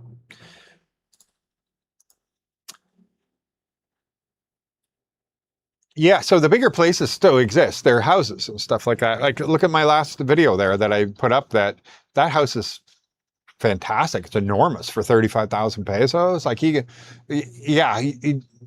gonna have. You want to make it look like a resort, you're gonna have to spend some money. But Man, if I had that, I would spend the money. I would I'd put $1,000 into that place. Man, that'd be a working pool, and it's for $1,000, it's like getting $10,000 worth of work done back home, right? So yeah, I'd do a long contract and say that this is my place. Catherine, even when she saw it, she was thinking the same thing. She's like, how come we didn't get that out? And I'm like, I didn't know that existed, that rental, or I would have rented that. It's like right there by the beach too. It's so close. I hope to make it there when I quit sailing. Fantastic. Well, you could sail here too, you know. Not here specifically. What about real estate on Facebook? Oh, so many scams. So my site, we do pretty good. We get very few scams, very, very few. But I have a good spam blocker. So when I go to it, the list is like this long of how many people I've caught because of my algorithm I built into it, that it actually scans everything, looks for patterns. And so I have to go every day and go through and improve listings, right? And I could, I go through it and I can figure it out. But then every once in a while, somebody will write me and they'll just be like, this is clearly wrong. And sure enough, they're right. And so then I can make sure they are added to the ban list as well. But I also, every person who signs up as a landlord or an agent, their IP address is logged. Now, they can use VPNs and I know all that, but I already have their email and I have IP and all that so that I can ban them, right? And then when they try to create another email, oh, no. But otherwise, they'll have to switch to a different country on their VPN and get a new email. So I'm just making it so much harder. So I think we do really good. But Facebook is almost all scams now. I'm sorry, but I don't mean to mean everything on Marketplace is a scam, but it's just incredible how many scams, how many fake profiles, how many fake content creators now exist on Facebook. They're because they make money off of it, and it's just so obvious, but people are falling for it left, right, and center. And I'm just, as somebody who's in AI, I realize I probably have a different set of lenses in front of my eyes. And so when I see them, I'm like, I know that's AI. This is all bullshit. This is all. And to somebody who doesn't really know much about AI, don't really know anything about AI, maybe it's not as obvious to them. Because I'm like, how low IQ can you be? This is so obvious. But it may not have nothing to do with IQ. It's just the fact that they don't have that same level of introduction or whatever in their life of AI, where I keep up. Man, I am I watch every podcast that has anything to do with everything going on with AI, because everything's going to change. I saw one yesterday that made the most sense, is that by the end of the next year, 10,000 agents that will be incredibly smart. They're already incredibly smart, but just every month it's just incredible how much more smart they get. And so think about it, in 1 year, they're like, so if I came up to you and said, okay, here you go, 10,000 employees, they start tomorrow, what would you do? What could you do? And the problem is it doesn't matter that you will have the power of 10, you can have 10,000 employees tomorrow. It's that you wouldn't know what to do with them. And so it's not like it's equal for all. You need the most creative people that are going to come up with something that they could use 10,000 people and put them to work the next day effectively. Give them something that all 10,000 can do. That's a crazy number, crazy thing. And it really does put context into it. What do we got here? Normal rifle range in the U.S. is East LA, 1980s. Yeah, geez. Awesome blog, live stream. Oh, my thoughts and best wishes for Kat and your family. Thank you very much. Thank you very much. Trust fund is cancer. Yeah. Yeah, it's hard to appreciate things when you never had to do work for them, right? And you never worked in his whole life. You never did anything other than work front desk at a hostel because he had to trade it for a bed, even though he got money. And then when he ran out of the trust fund thing, he convinced the government he had a bad back, and so the government of Canada gave him money, and then he just spent it in Peru and everywhere he could get drugs really cheap. And they would think he's in Canada with a bad back. Crazy. I had something like that in my family. Yeah, thank you very much. I didn't realize we're at that point in my comments. See, I fall too far behind, eh? Good morning, Mike. Mike from Cavite, enjoying some sunshine here today. Fantastic. Good. We've had sunshine every day. Thankfully, I'm on Windows. Woo! Thank you. Yeah, I wonder how that works. Like, if you normally use, it matters where you do it, eh? Yeah. Okay, guys, from now on, only do super chats when you're logged in on a Chrome or something. Android, Chrome, Windows. Just kidding. Kind of confusing watching one versus the other, but still want to say, dig your content. Thank you very much. Thank you. Yeah, you only have to watch the vertical like this. It's just that now they introduce it to way more people, making it vertical. What the heck is all this? I got like all these. Oh, you retracted it. I don't know if you did actually give me those $2, but I'll just click this one. I think I fell behind, and that's absolutely my fault. I'm sorry about that. 50% tariff on Canuck merchandise, eh? Yeah, right. I don't even know. What does merchandise shipped out of Canada go for? I don't even know what these tariffs are. Could be. Yeah, I have nothing to do with the price or anything like that. He has to work out his costings and everything and what kind of things to get. Yeah, sadly. That's how it works. You should find out what whatever podcast guy uses to get around that.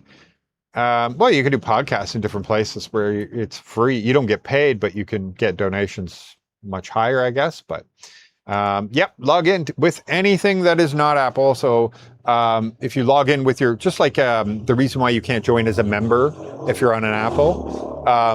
And I think you can now, but I lose another 30% or 30% off the top, then yeah, it's even worse, I guess. 49%.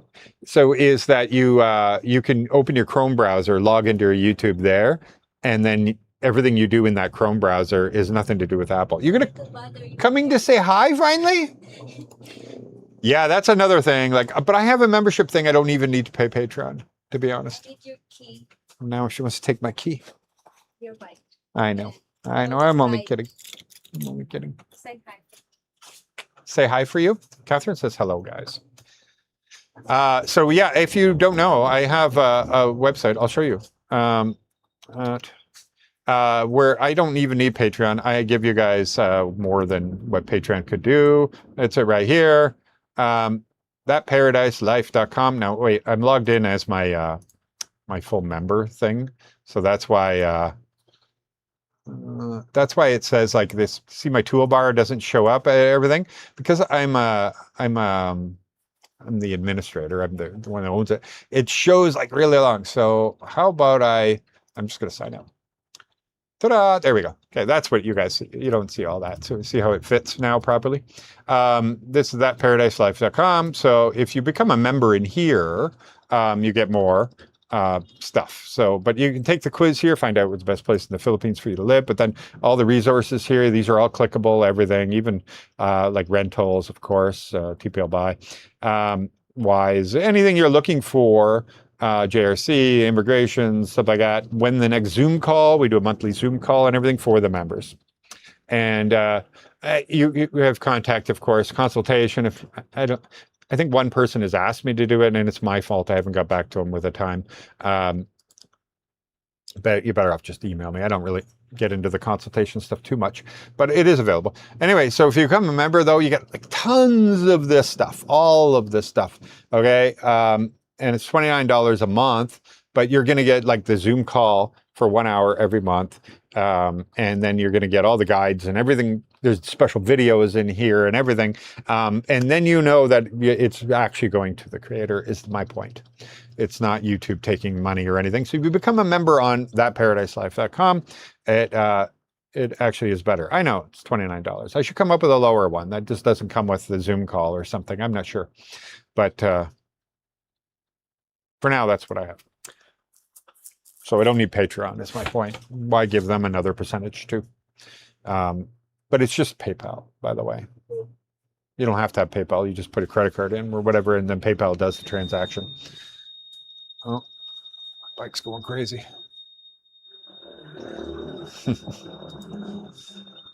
Anyway, my brakes are like literally squealing on that thing. Poor guy. Not going to enjoy that. Yeah, there you go. There you go. Benadryl, I've tried all that stuff. I've tried that and the what is it called? The Sleep Bees or NyQuil Zeds or something or whatever it's called. I can't remember what it is. I've tried all that stuff. And I've tried just using the, what's the natural thing that your brain triggers? It's, oh, see? Wow. I only got 3 hours sleep last night. I did take a pill because I knew I had to be up. Totally sure people from Florida. Yeah, that's why you got to use the charcoal toothpaste. Best way to donate it. Yeah.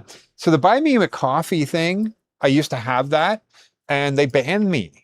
Not because of anything I did, but because they said that one of my people that was donating used a stolen credit card to donate to me and made like 3 $10 donations over a month with this stolen credit card. And I even knew who it was. And she's like, I don't know what you're talking about. That's not a stolen credit card. It's my credit card.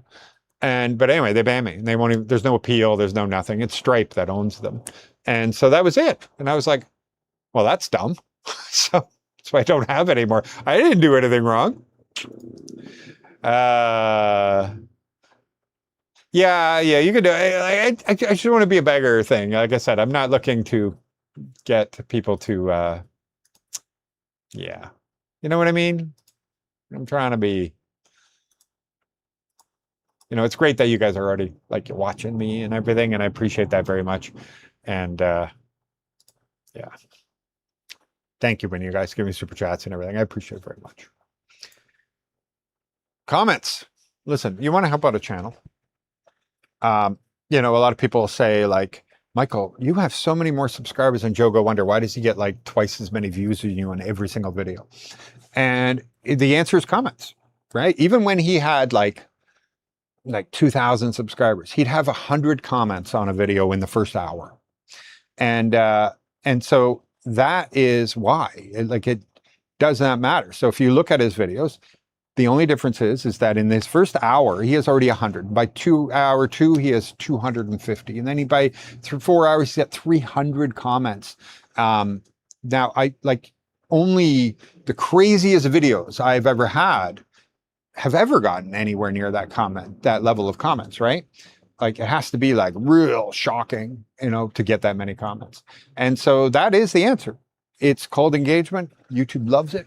So if you want to help out a channel, little less, obviously this helps here, but on a normal video, comment anything you want. Hi, Michael, how are you? Anything. How's the weather? Anything. Comments. They help so much on regular videos. No, we don't talk about my ex, and no, we don't talk. She's very happy. She's got a relationship. I'm in a relationship. There's no reason for that to be anything.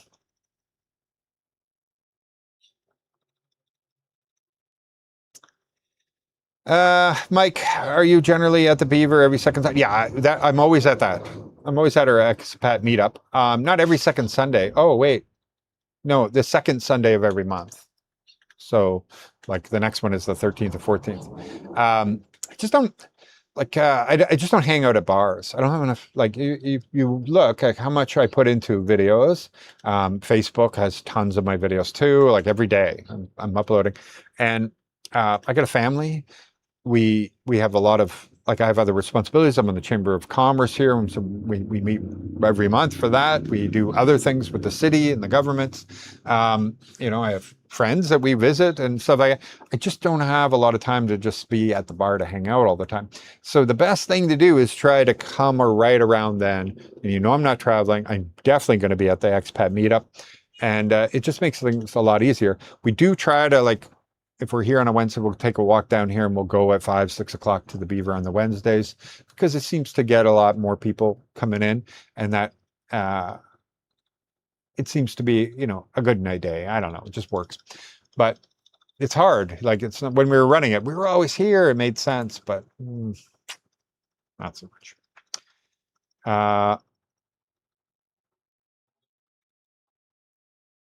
What's the name history of your bar? Oh yeah, somebody just asked me the same thing yesterday.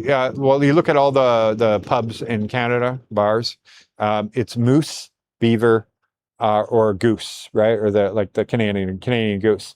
Those are the three because they're on our money, right? You have a Beaver, you have the Moose, and you have that. everybody has already done the loosey goosey and the spruce moose and what is it like the loose moose, I think was one of them too, like where people make a little double entendre, little innuendo on the moose stuff all the time. And I was like, I'm going to do one with the beaver. Like it's the only one, like, yeah, there's plenty of places in Canada with the beaver already. But I was like, when you think of a beaver, you think of Canada anyway. And you can make that double entendre, making the beaver look like a girl and everything. And then we think of as beaver as a funny thing. They don't here, by the way. Literally, you know what they call it here? Pookie. If I called it the Pookie Bar, it would be considered me saying what we think that you guys are thinking that is. So when we go, oh, Pookie, that's a different word here in the Philippines. So, but yeah, like for the expats and everything, they get a little bit of a laugh out of it. But yeah, those are the three. You got the Canada goose, the beaver, or the moose. And what are you going to make fun out of all those that kind of have? Those are the three symbols of Canada. The maple leaf, but that's not fun. Mascot and all that stuff. So those are the three. And the moose is kind of already overdone.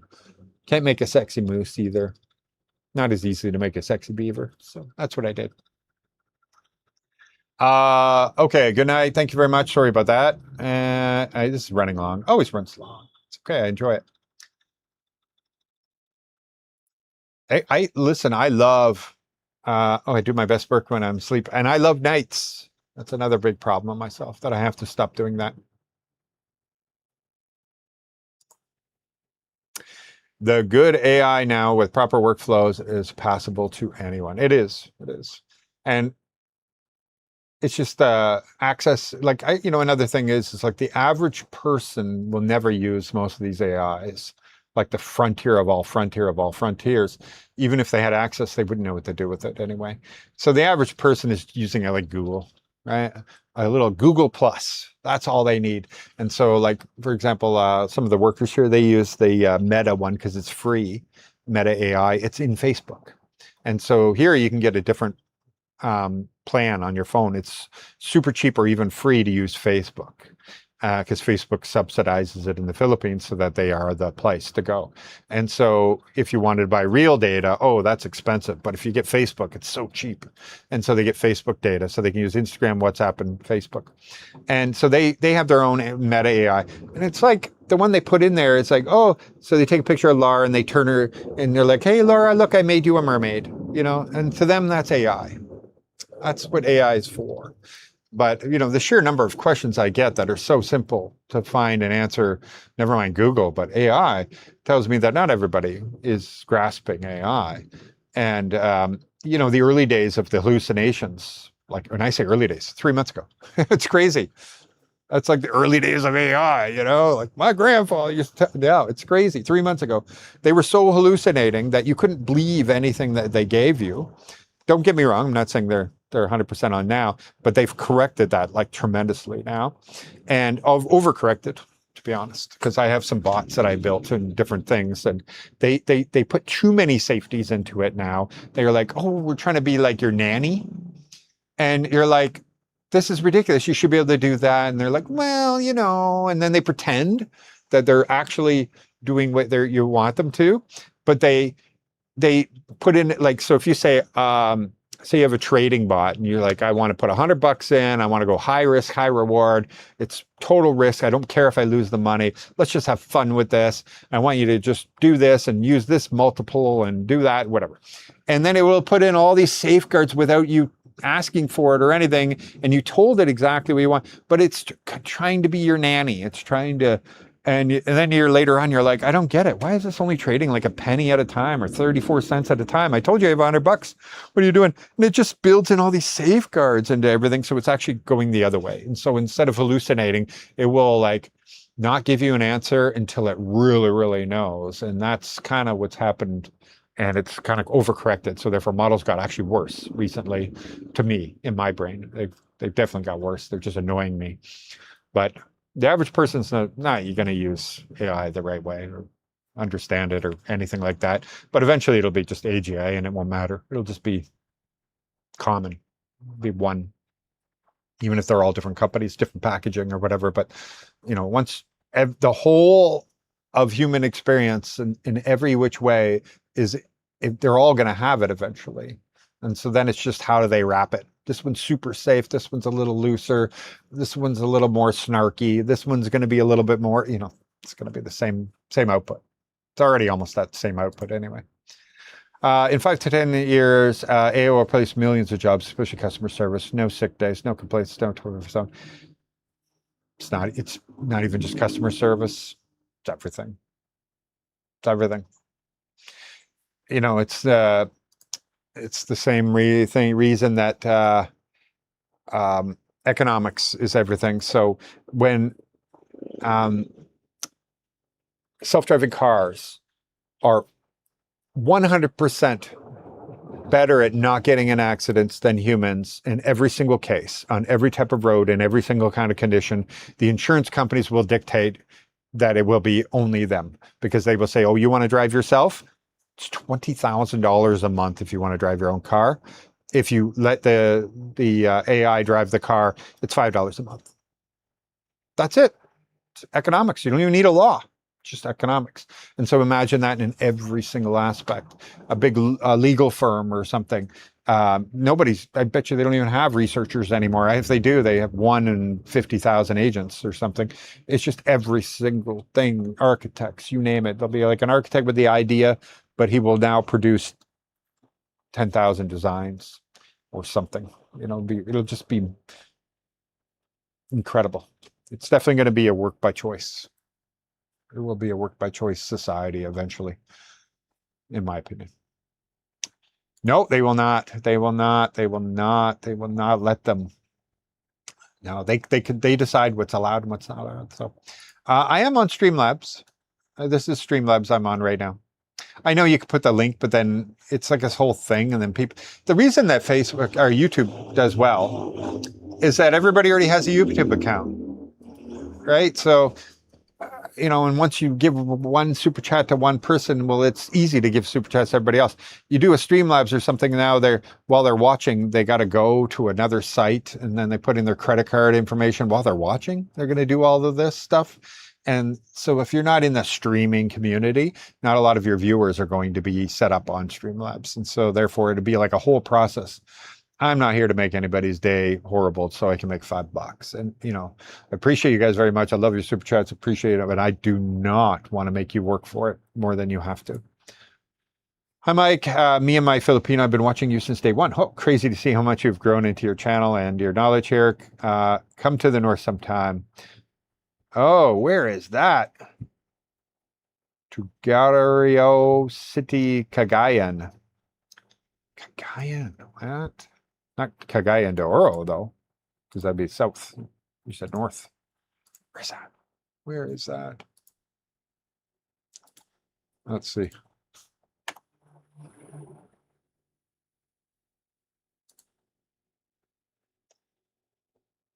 Oh, wow. You are. Oh, I was in Lawag City. How far? You're not that far from Lawag. Or Laog City.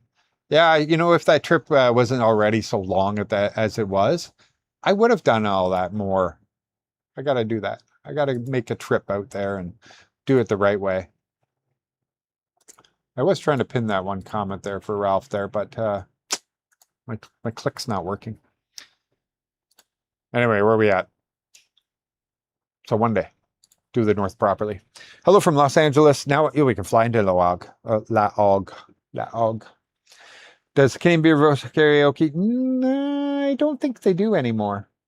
We used to have at night. I wouldn't allow it before 9 p.m. And but it's just a big TV, and then we got the portable mics, so you could sit at your table and just do it. And people liked it. But I don't know if they do that anymore. I don't think they do. They bring in live bands and they bring in DJs. They bring in all that stuff. But I don't know if they have open. I think I did see an open night recently, actually. So it's rare. It's not like every night. But I did see an open night. I wish you and Kat would have found that 2-story apartment you showed. Yeah, I know, right? That house. Imagine what we would have done with that place. Woo! Yeah, I agree. Melatonin. Thank you. Yeah, it just doesn't do enough for me. My issue isn't falling asleep, by the way. I should point that out. I can fall asleep within 5 minutes. It's the waking up. I wake up in 3 to 4 hours. I have vivid dreams, which means I'm not getting the REM sleep. Excuse me, I got to drink something. Yeah. I'm not getting the REM sleep that I need. If you only slept 3 hours and you're waking up with vivid dreams, that means you haven't fallen into the deepest part of the sleep where they repairs your body. And then maybe it's not called REM. Anyway, the deepest sleep. And then I go back to sleep. Say after an hour, I finally fall back asleep or whatever. Because once I wake up, I'm like, oh, I'm gonna go pee. And then if I go pee, right now where I live, I have to go outside, just not far, but still and then you just feel awake for a minute, and I'm like, oh, and then I go back in. This is why I need to go to bed earlier, because I wake up after 3 hours and it's already starting to get sunlight out. And then I'll go back to sleep again. And the same thing will happen. I'll have these vivid dreams, only sleeping an hour more, 2 hours more. And I'm like, my body's not getting the repair that it needs and everything. So the reason is not to fall asleep, but it's to stay asleep so that I can actually get that repair time in. Anyway, I haven't had migraine in 4 days. I'd knock on wood there. I fall asleep as soon as somebody hit the pill. Yeah, kind of like that. My wife has trouble sleeping with the racing thoughts, even though she has aphantasia. What helps her sleep is listening to audiobooks as she tries to sleep. Yeah, I should have mentioned that. Like, my problem is that I'm up, and then my brain won't stop won't stop processing. Like, I'm already thinking of everything I got to do, and I should go do this, go check that, go that. And then when I'm sleeping, my brain is going like a million miles an hour. But I do fall asleep pretty good. Pint of rum, there you go. AI is crack business. It's free until you can't live without it. True. Not free for me. Not free for me at all. I pay a lot of money. Good morning, watching from Pasig City. Good morning, Irene. I think it says Irene. Yes. I have to. The reason I don't go there anymore is a 14-hour drive now, because I moved to Rojas City, right? That's why you've seen that happen. So the schools, I need to pass that off to like Frankenfell or somebody, another vlogger out that way that can go up into the mountains and stuff like that and continue it. I'd like to do something here in Rojas City, Capiz, not Rojas City, but in Capiz, into their far-flung schools.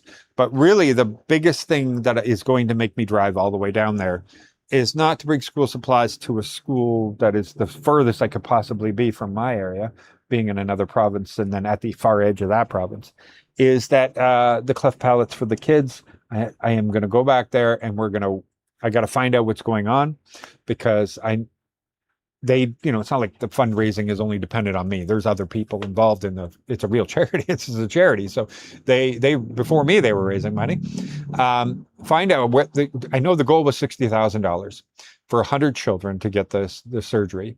And last time I saw on the GoFundMe page, it was only like $10,000. Now that's one avenue, right? The GoFundMe was only one avenue. Many people donate direct, so that there's less fees involved and stuff too. So I got to figure out what's going on with that, because that has more of an impact, believe it or not, than just giving microscopes and computers and stuff like that to these far-flung schools kids.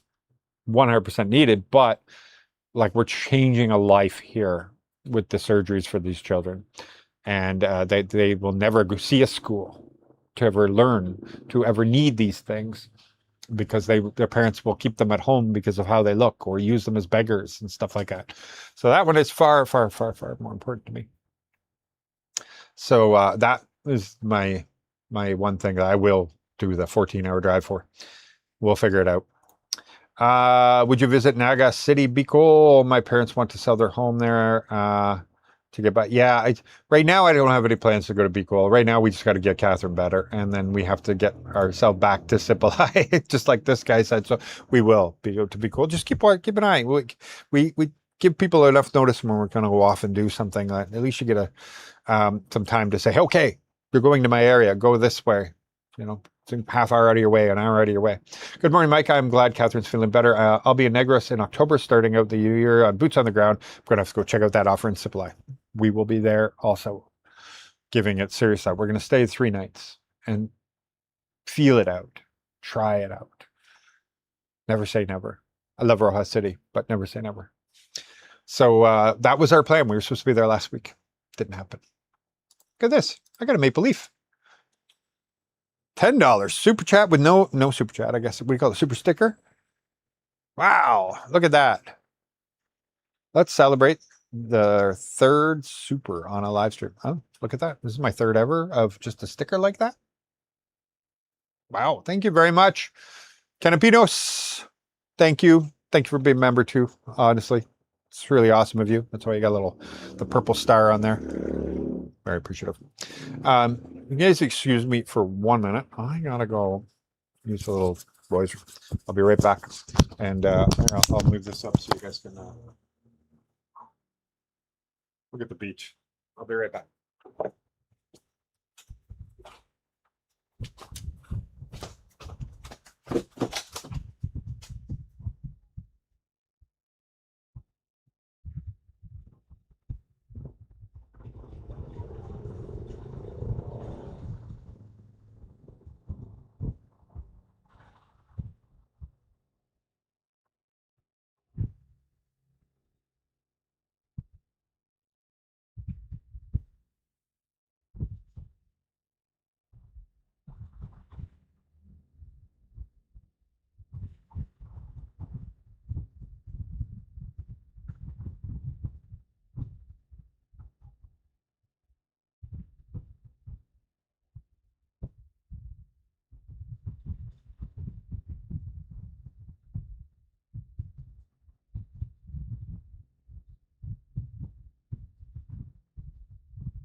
All right, 1 second.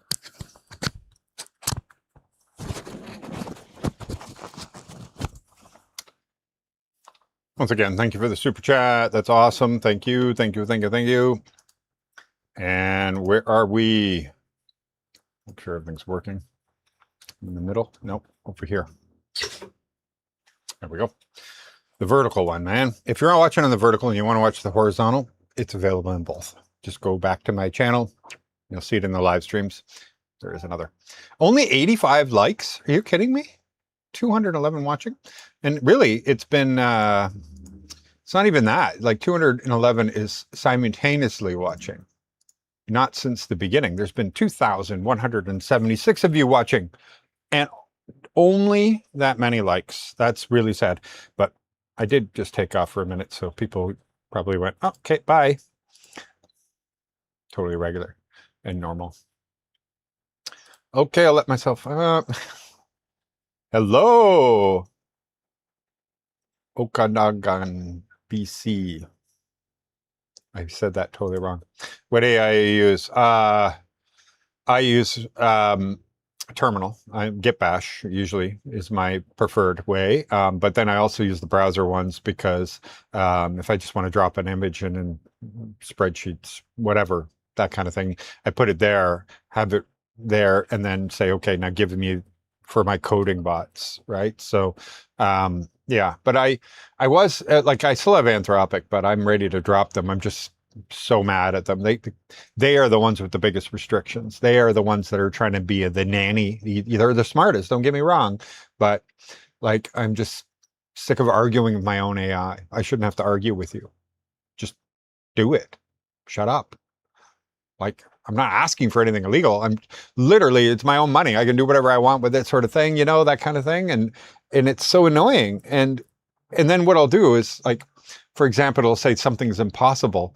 And I'll be like, I'll explain it exactly how it's not impossible. And then it says, oh yeah, you're right. I'm wrong. And I'm like, I didn't, and it'll say, I didn't look it up. I didn't do this. And I'm like, well, then what am I paying you for? What do you mean you didn't look it up?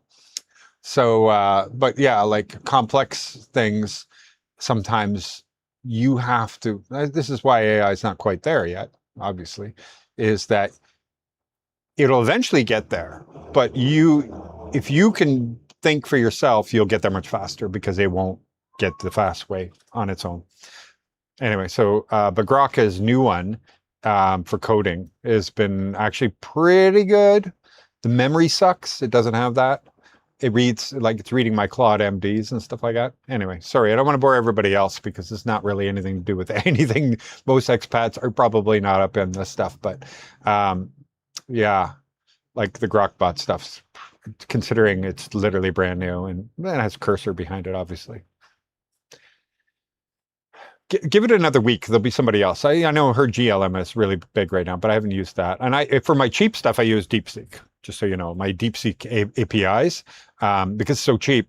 So all my apps that I build for myself that I do, if it needs an AI agent to just look things up or figure things out in some way or not, and I got to put an API in for that, I'm definitely using DeepSeek. It's so cheap and it's reliable for a very specific task. No problem. Easy. Don't need anything too smart. You need a Quantic Trader. Yeah, I have many different things, actually. Everyone knows AI.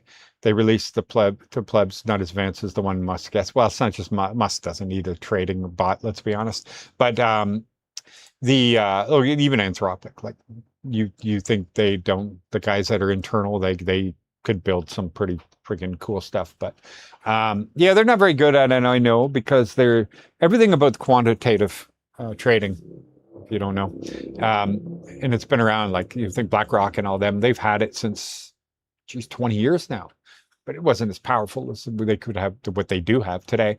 But they front load everything and trade so quick in microseconds, right? And meanwhile, you get a bot and you set it up with an AI agent.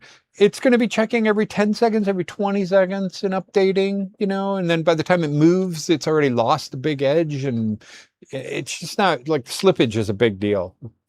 So, yeah, but looking for good buy opportunities that you're not looking to micro sell. You're not looking to sell within a fraction of a second and all that stuff. It doesn't hurt to have them. You can have bots that are like, I want you to look for something that literally is absolutely crashes down, that goes past, many different other variables. And then you just send me an email or Telegram or whatever, just send me a message, and then you go and you just buy a little bit of it, and then you can see this huge increase over time. You might be Jolina Wong, the Filipina, to say hello if you use that. It's that Philippines life.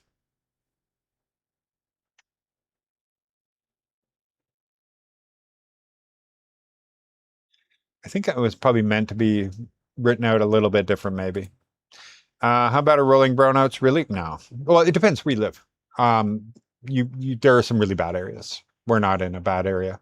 We generally, not always, but we generally already know when we're getting them.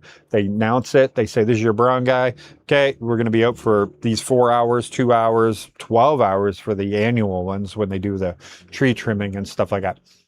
Otherwise, it's really is kind of rare that we get any. But I know people that live in other areas, they're like, we get 4 a week. What are you talking about? So it really does matter where you live. Hey, looking forward to that. Hi, Michael. How's everything? Got an SMDC condo in front of SMDC Mall. Who was that interior decorator who decorated that one you showed in the channel? If you write me, I'll give you Ralph's contact. Ralph is, if he's still in the chat here, he's here. That's Ralph. The same one that's making my shirts and hats in Canada there, that he's going to, if you order them, yeah, he'll get it. So that's him. So yeah, if you get him, send me a message. I could say, okay, here's Ralph's Facebook. Send him a message. Have you tried turmeric before bed? I will try that. Actually, I don't mind turmeric, so it doesn't hurt. Some people will be like, "You do this," and I'm like, nah, I don't think I'm going to risk it. That's turmeric. I can do that. Try anything. I do still have to go to bed earlier. That's the key. Stop staying up so damn late. Okay, thank you very much. Thank you.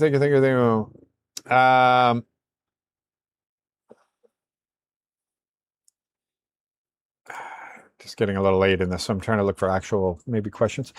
Sold up in UK, came to Thailand February on retirement visa, now split with a girlfriend after 6 months. Attempting to go to the Philippines, but tied in here with health insurance and visa for the next 6 months at Thailand hard. I probably would be splitting my time and moving around if I had met Catherine and everything worked out this way. I'm, Thailand, Vietnam, Philippines, that kind of thing. Do love the Philippines, but I think the reason I fell in love and everything, it kind of makes sense. Like Philippines I love it for all those reasons. Look at this, a hot dog. Hey, Trenton Johnson, thank you very much for the hot dog, brother. I just finished saying I was my third ever, and now you just gave me my fourth ever. Appreciate that. Rush, Deep Purple, Soundgarden, Iron Maiden. Yeah. Yes, I know. Coming to Manila, right? Is that the one? Nope, nothing screws that up, but I heard that might be coming to Manila. I'm looking it up. It's going to England. Oh, it's just England. Okay, but there's something that somebody said.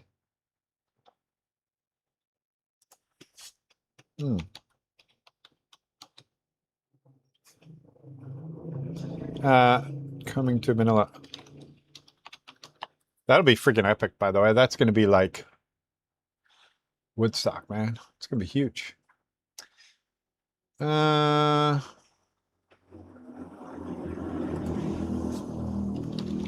did I think there was something like that coming to Manila, though?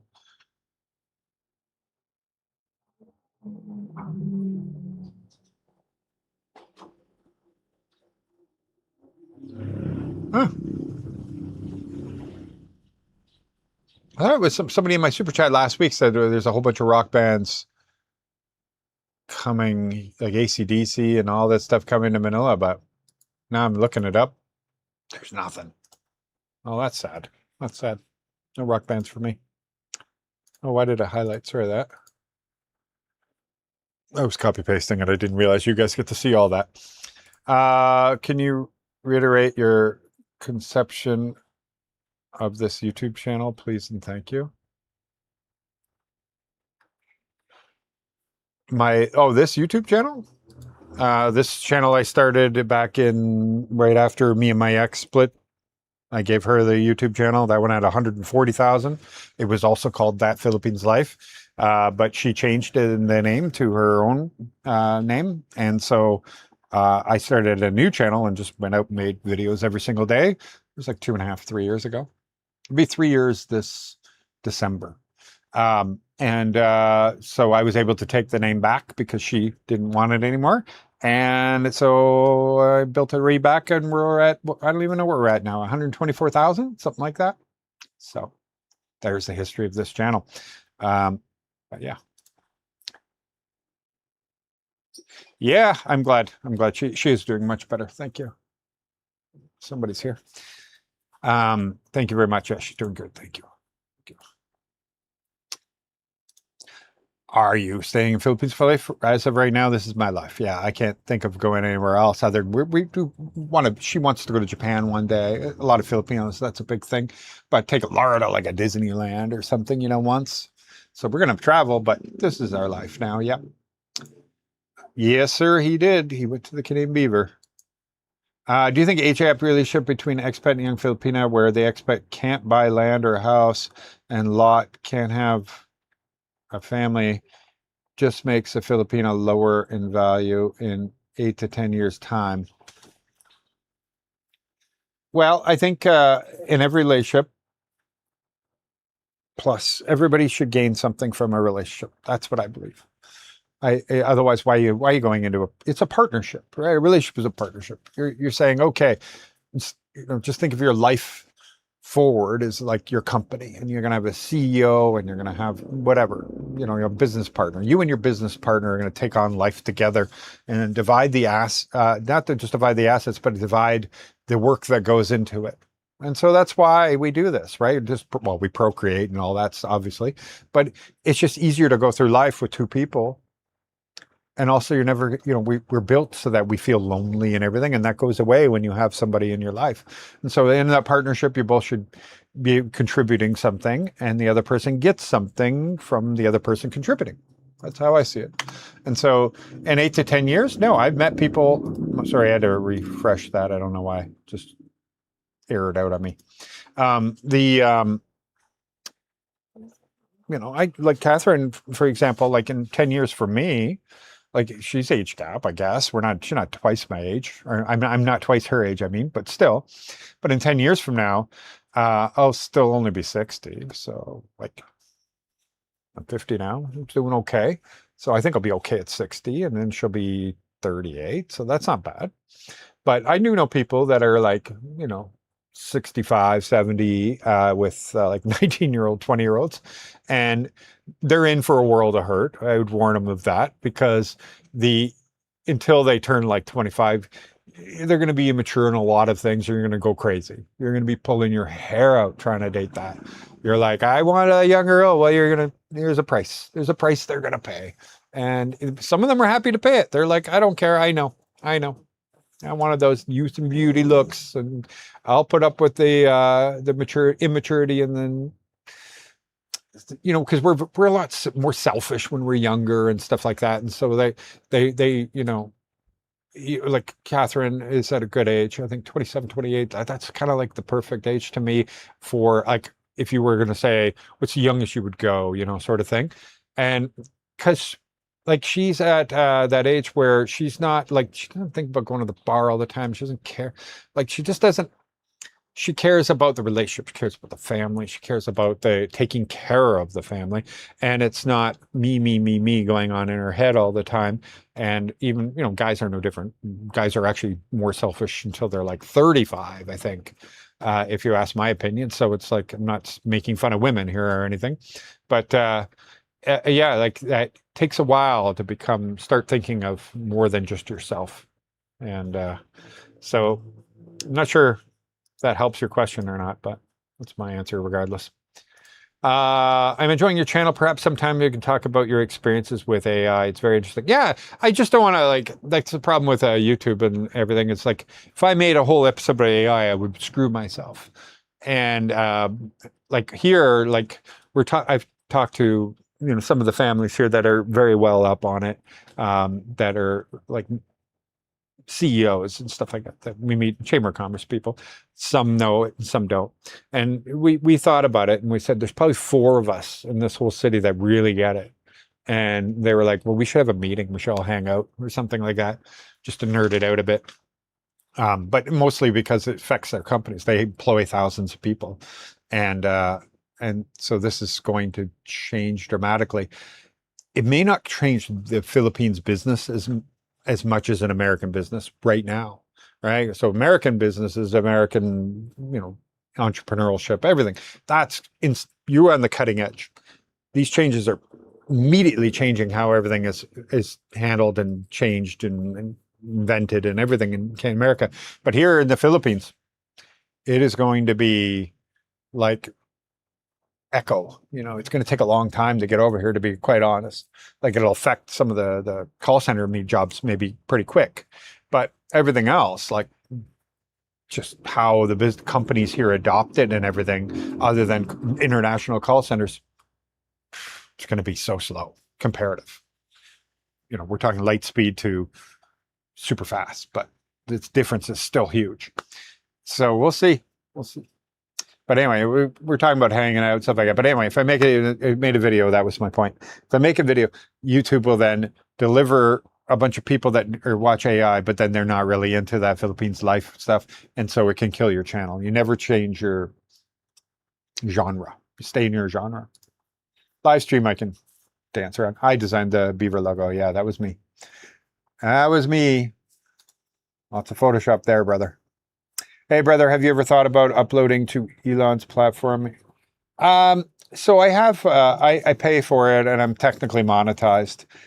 It's just not my subject, this expat life and everything. It never, for a longest time, I think about a year, uploaded every single day, at least once a day, at least videos and stuff like that. And it never did well. So I was just like, get out of here. So I have it. That Philippines Life is on there. And it's got the blue check mark. I'm pretty sure I pay for it. Yeah, I still pay. But it's like TikTok. I know, TikTok is big or whatever, but they don't pay anybody anyway. And so you're going to put a lot of time and effort. I don't have much time anymore. And Instagram, same thing. And it's just like, not my audience. Not really. We're Facebook and YouTube. That's my core audience. I'm about to send $14,000 to $15,000 or pesos to LDR 2.5 years. Well, there you go, 2.5 years for a course. She gets 1,000 early bird discount. I had a serious unexpected health issue which delayed my ever meeting her in person. I'm going in March. Oh, fantastic! I think then never can meet her in person. Yeah, that's different. 2.5 years, long relationship. Our friend Cy and Tony here, Tony, he had to go back to America to work. And so anytime Cy is visiting Catherine, her phone is 24/7 live streaming when he's not at work. So I walk in and she'll be there chatting with Catherine and the phone's just sitting over there. And I'm like, oh, hey, Tony. They go everywhere together. I go everywhere together. There's definitely no, you know what I mean? I don't like that. But when I was 14, I used to do stuff like that. No offense, Tony. I know you're 24, but when I was 14, I used to be like, oh, we got to stay on the phone all the time together. Well, you guys are lovesick, man. You got to spend 24 hours a day live streaming each other. I got to take care of my kidnappers. Exactly, Kuya. Kuya Steve right there. Catherine kidnapped me. I got to take care of her. That's how it works. Have you watched any crooks? Potentially. Sometimes I don't remember the names. I watch a lot of AI podcasts, but Spotify is my thing for that because I can do other things. So I'm listening to. But yeah, like Dwarkish, and I have so many, but I don't have time to look it all up, and I don't want to bore them. I'm really worried about boring my audience. I don't want to do that. We're hearing a lot of Americans and Europeans leaving in droves because of the issues of the Philippines government won't do anything, like taxi scams and tourist traps. Nah. I think social media makes things seem that way. And I think if you're in all cases, when you come to the Philippines, there's a bit of organized chaos going on and everything, right? It's not dangerous. But yeah, taxis rip you off. There's different things, right? Not always. By the way, Iloilo, excuse me, Iloilo, they always use a meter every single time. There's several places, but Manila's just gotten a bad habit of that. But people, learn and they just use Grab. But it's been like that for years. I first came to the Philippines, scam me every time. No change, never change for 1,000 pesos.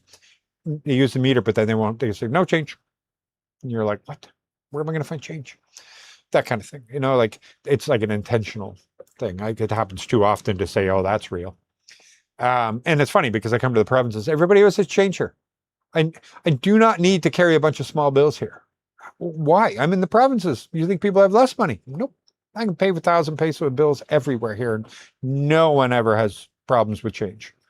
Funny how that works. Manila, good luck. Everybody doesn't have change. But yeah, so I think when people come here, you come with that patience or whatever, just like if you went to Costa Rica or you go to Mexico, you went to Cuba, you went to Dominican, you went to so many other hot climate countries that, that are economical. You come here with patience and some don't.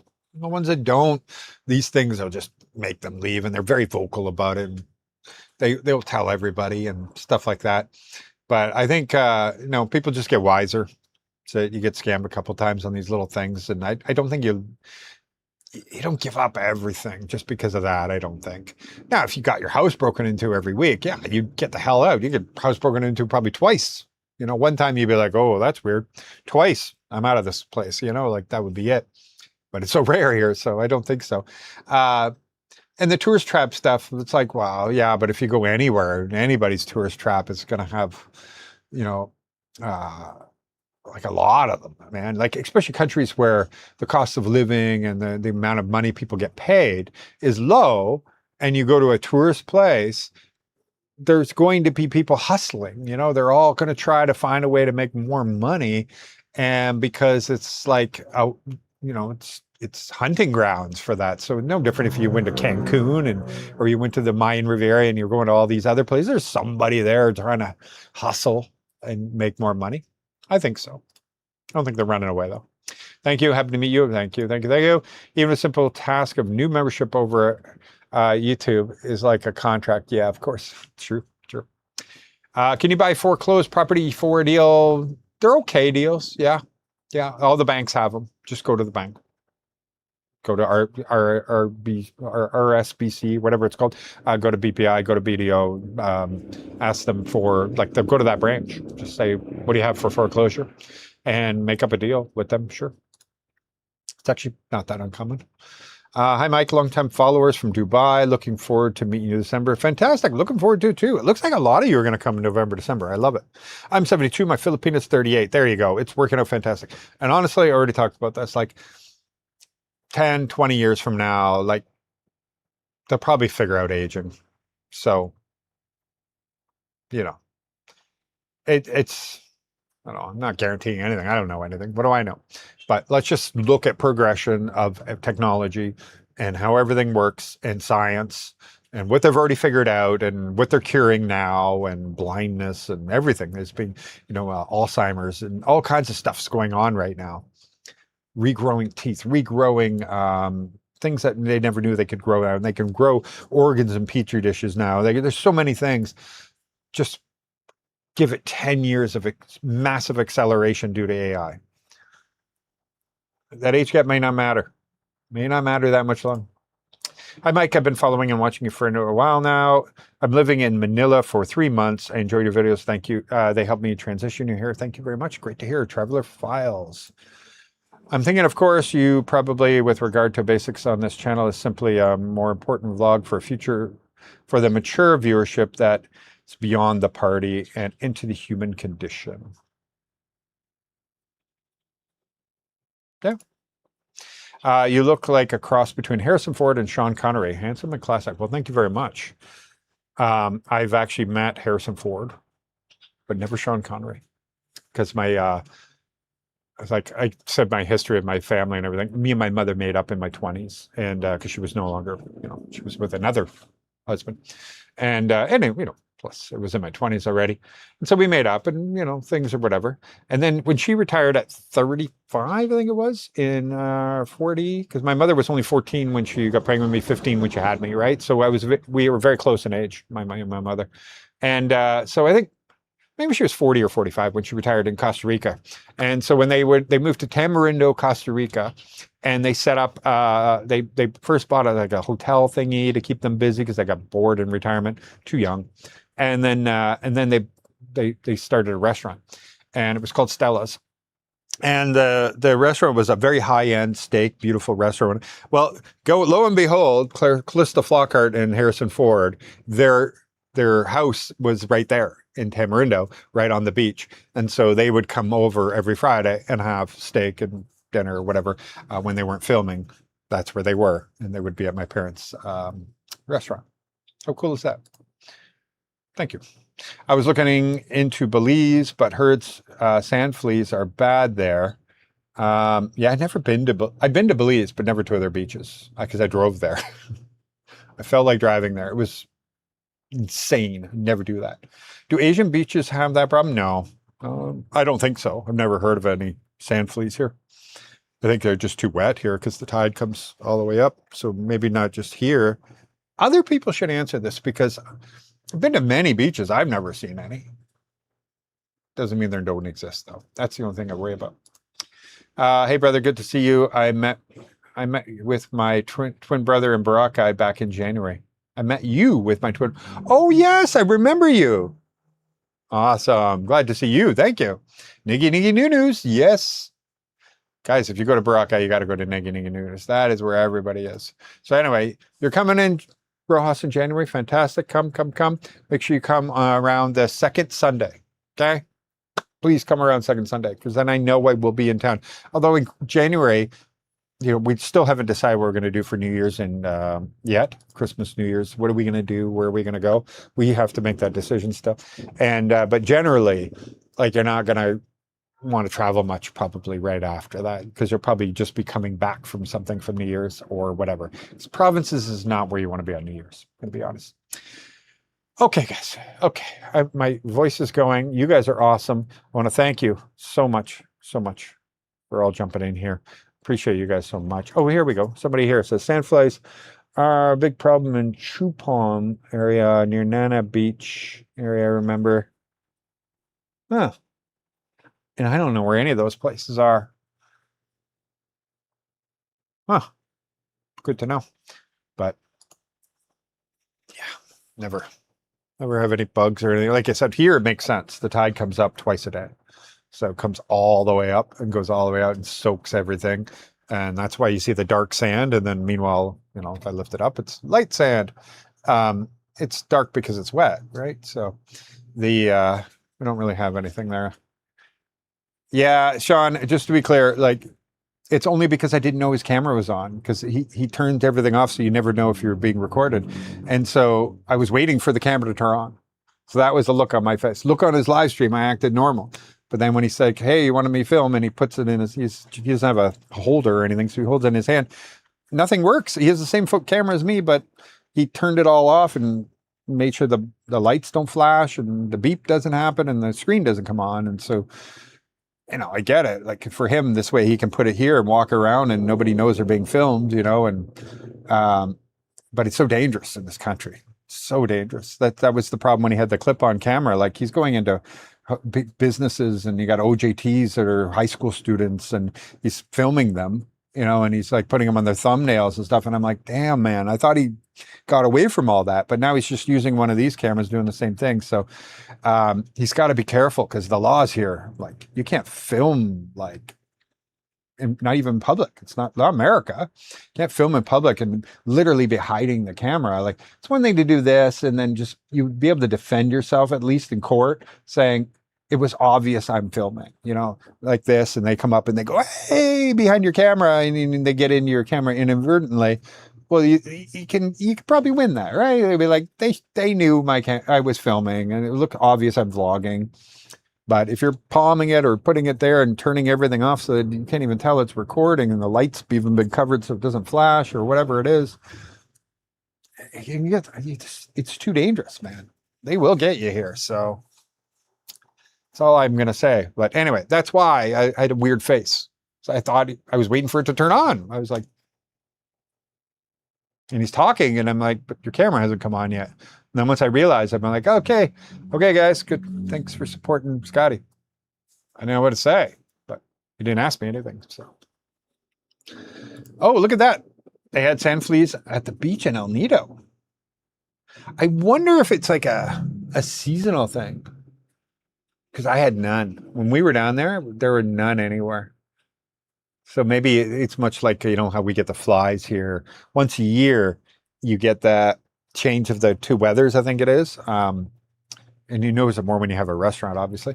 That for like a week, there's just so many flies. You friggin' fly traps. You have to put them everywhere just to capture them all. And it seems like they're endless. And then one day, like a week later, they disappear. And you don't see them anymore.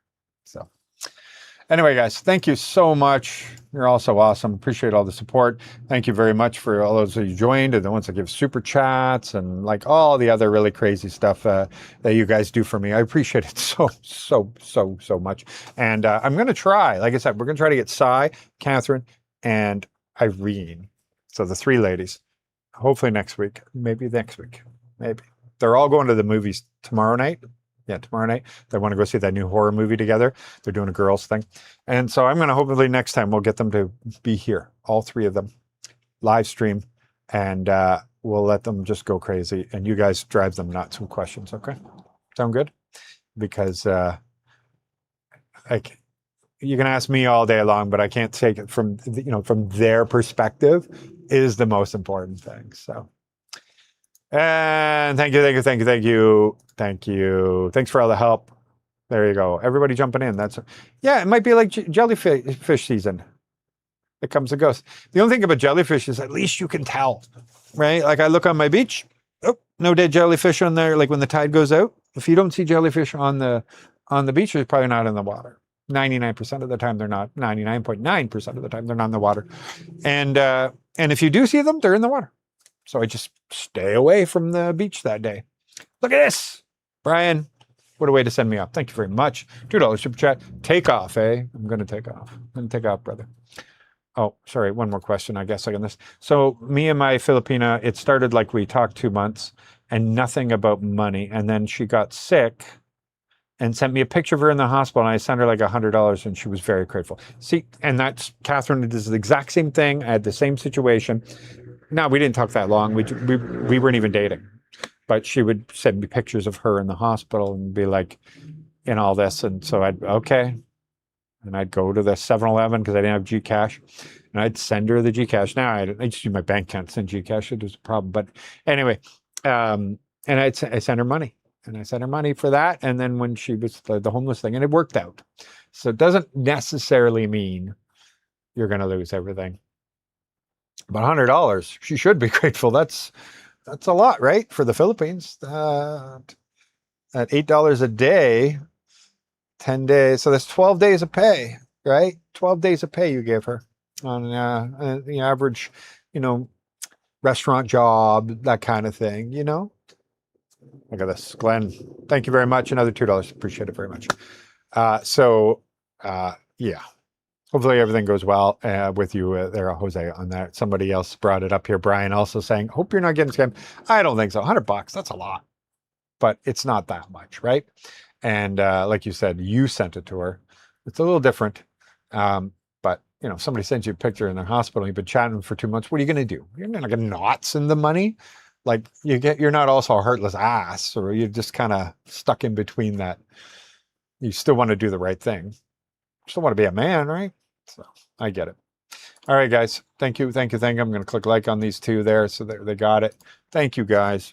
Appreciate it. See you later. My poor voice.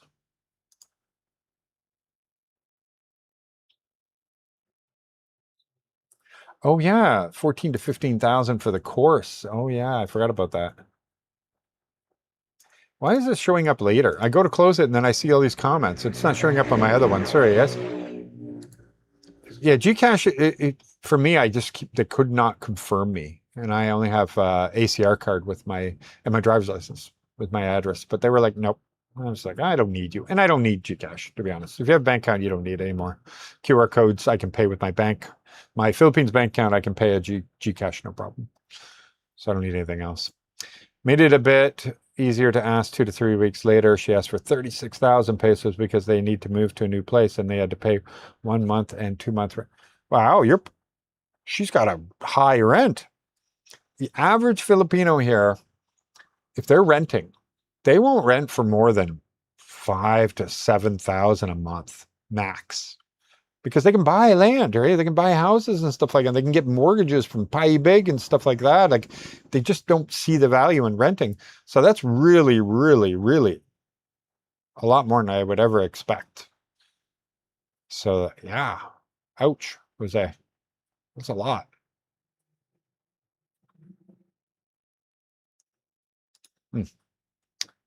Yeah, for the course. Okay.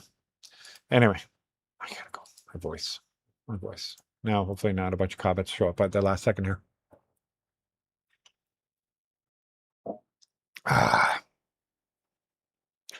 Oh man, guys, really? Jose, man, I don't know.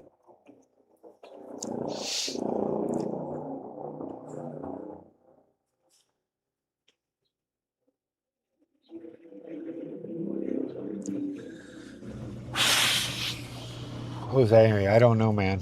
I don't know.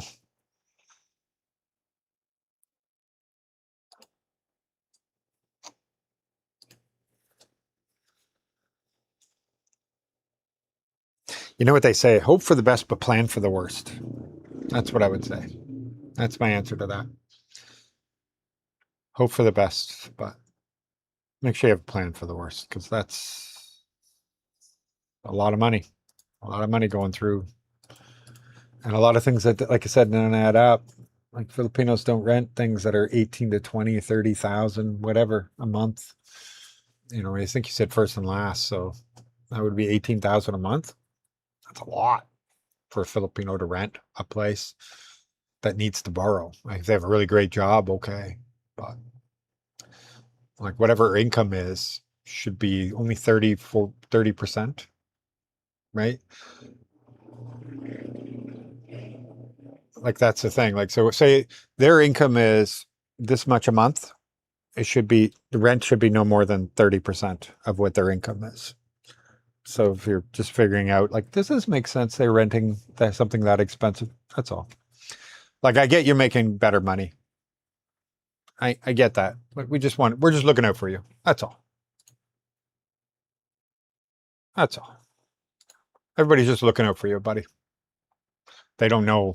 Nobody's in your shoes, only you. So that's all that matters. Okay. About 7K a week. Nice. All right, guys. Okay. I'm going to go. Seriously. Just every time I go to close it, I see these new comments and I'm like, oh. Thank you. See you later, guys.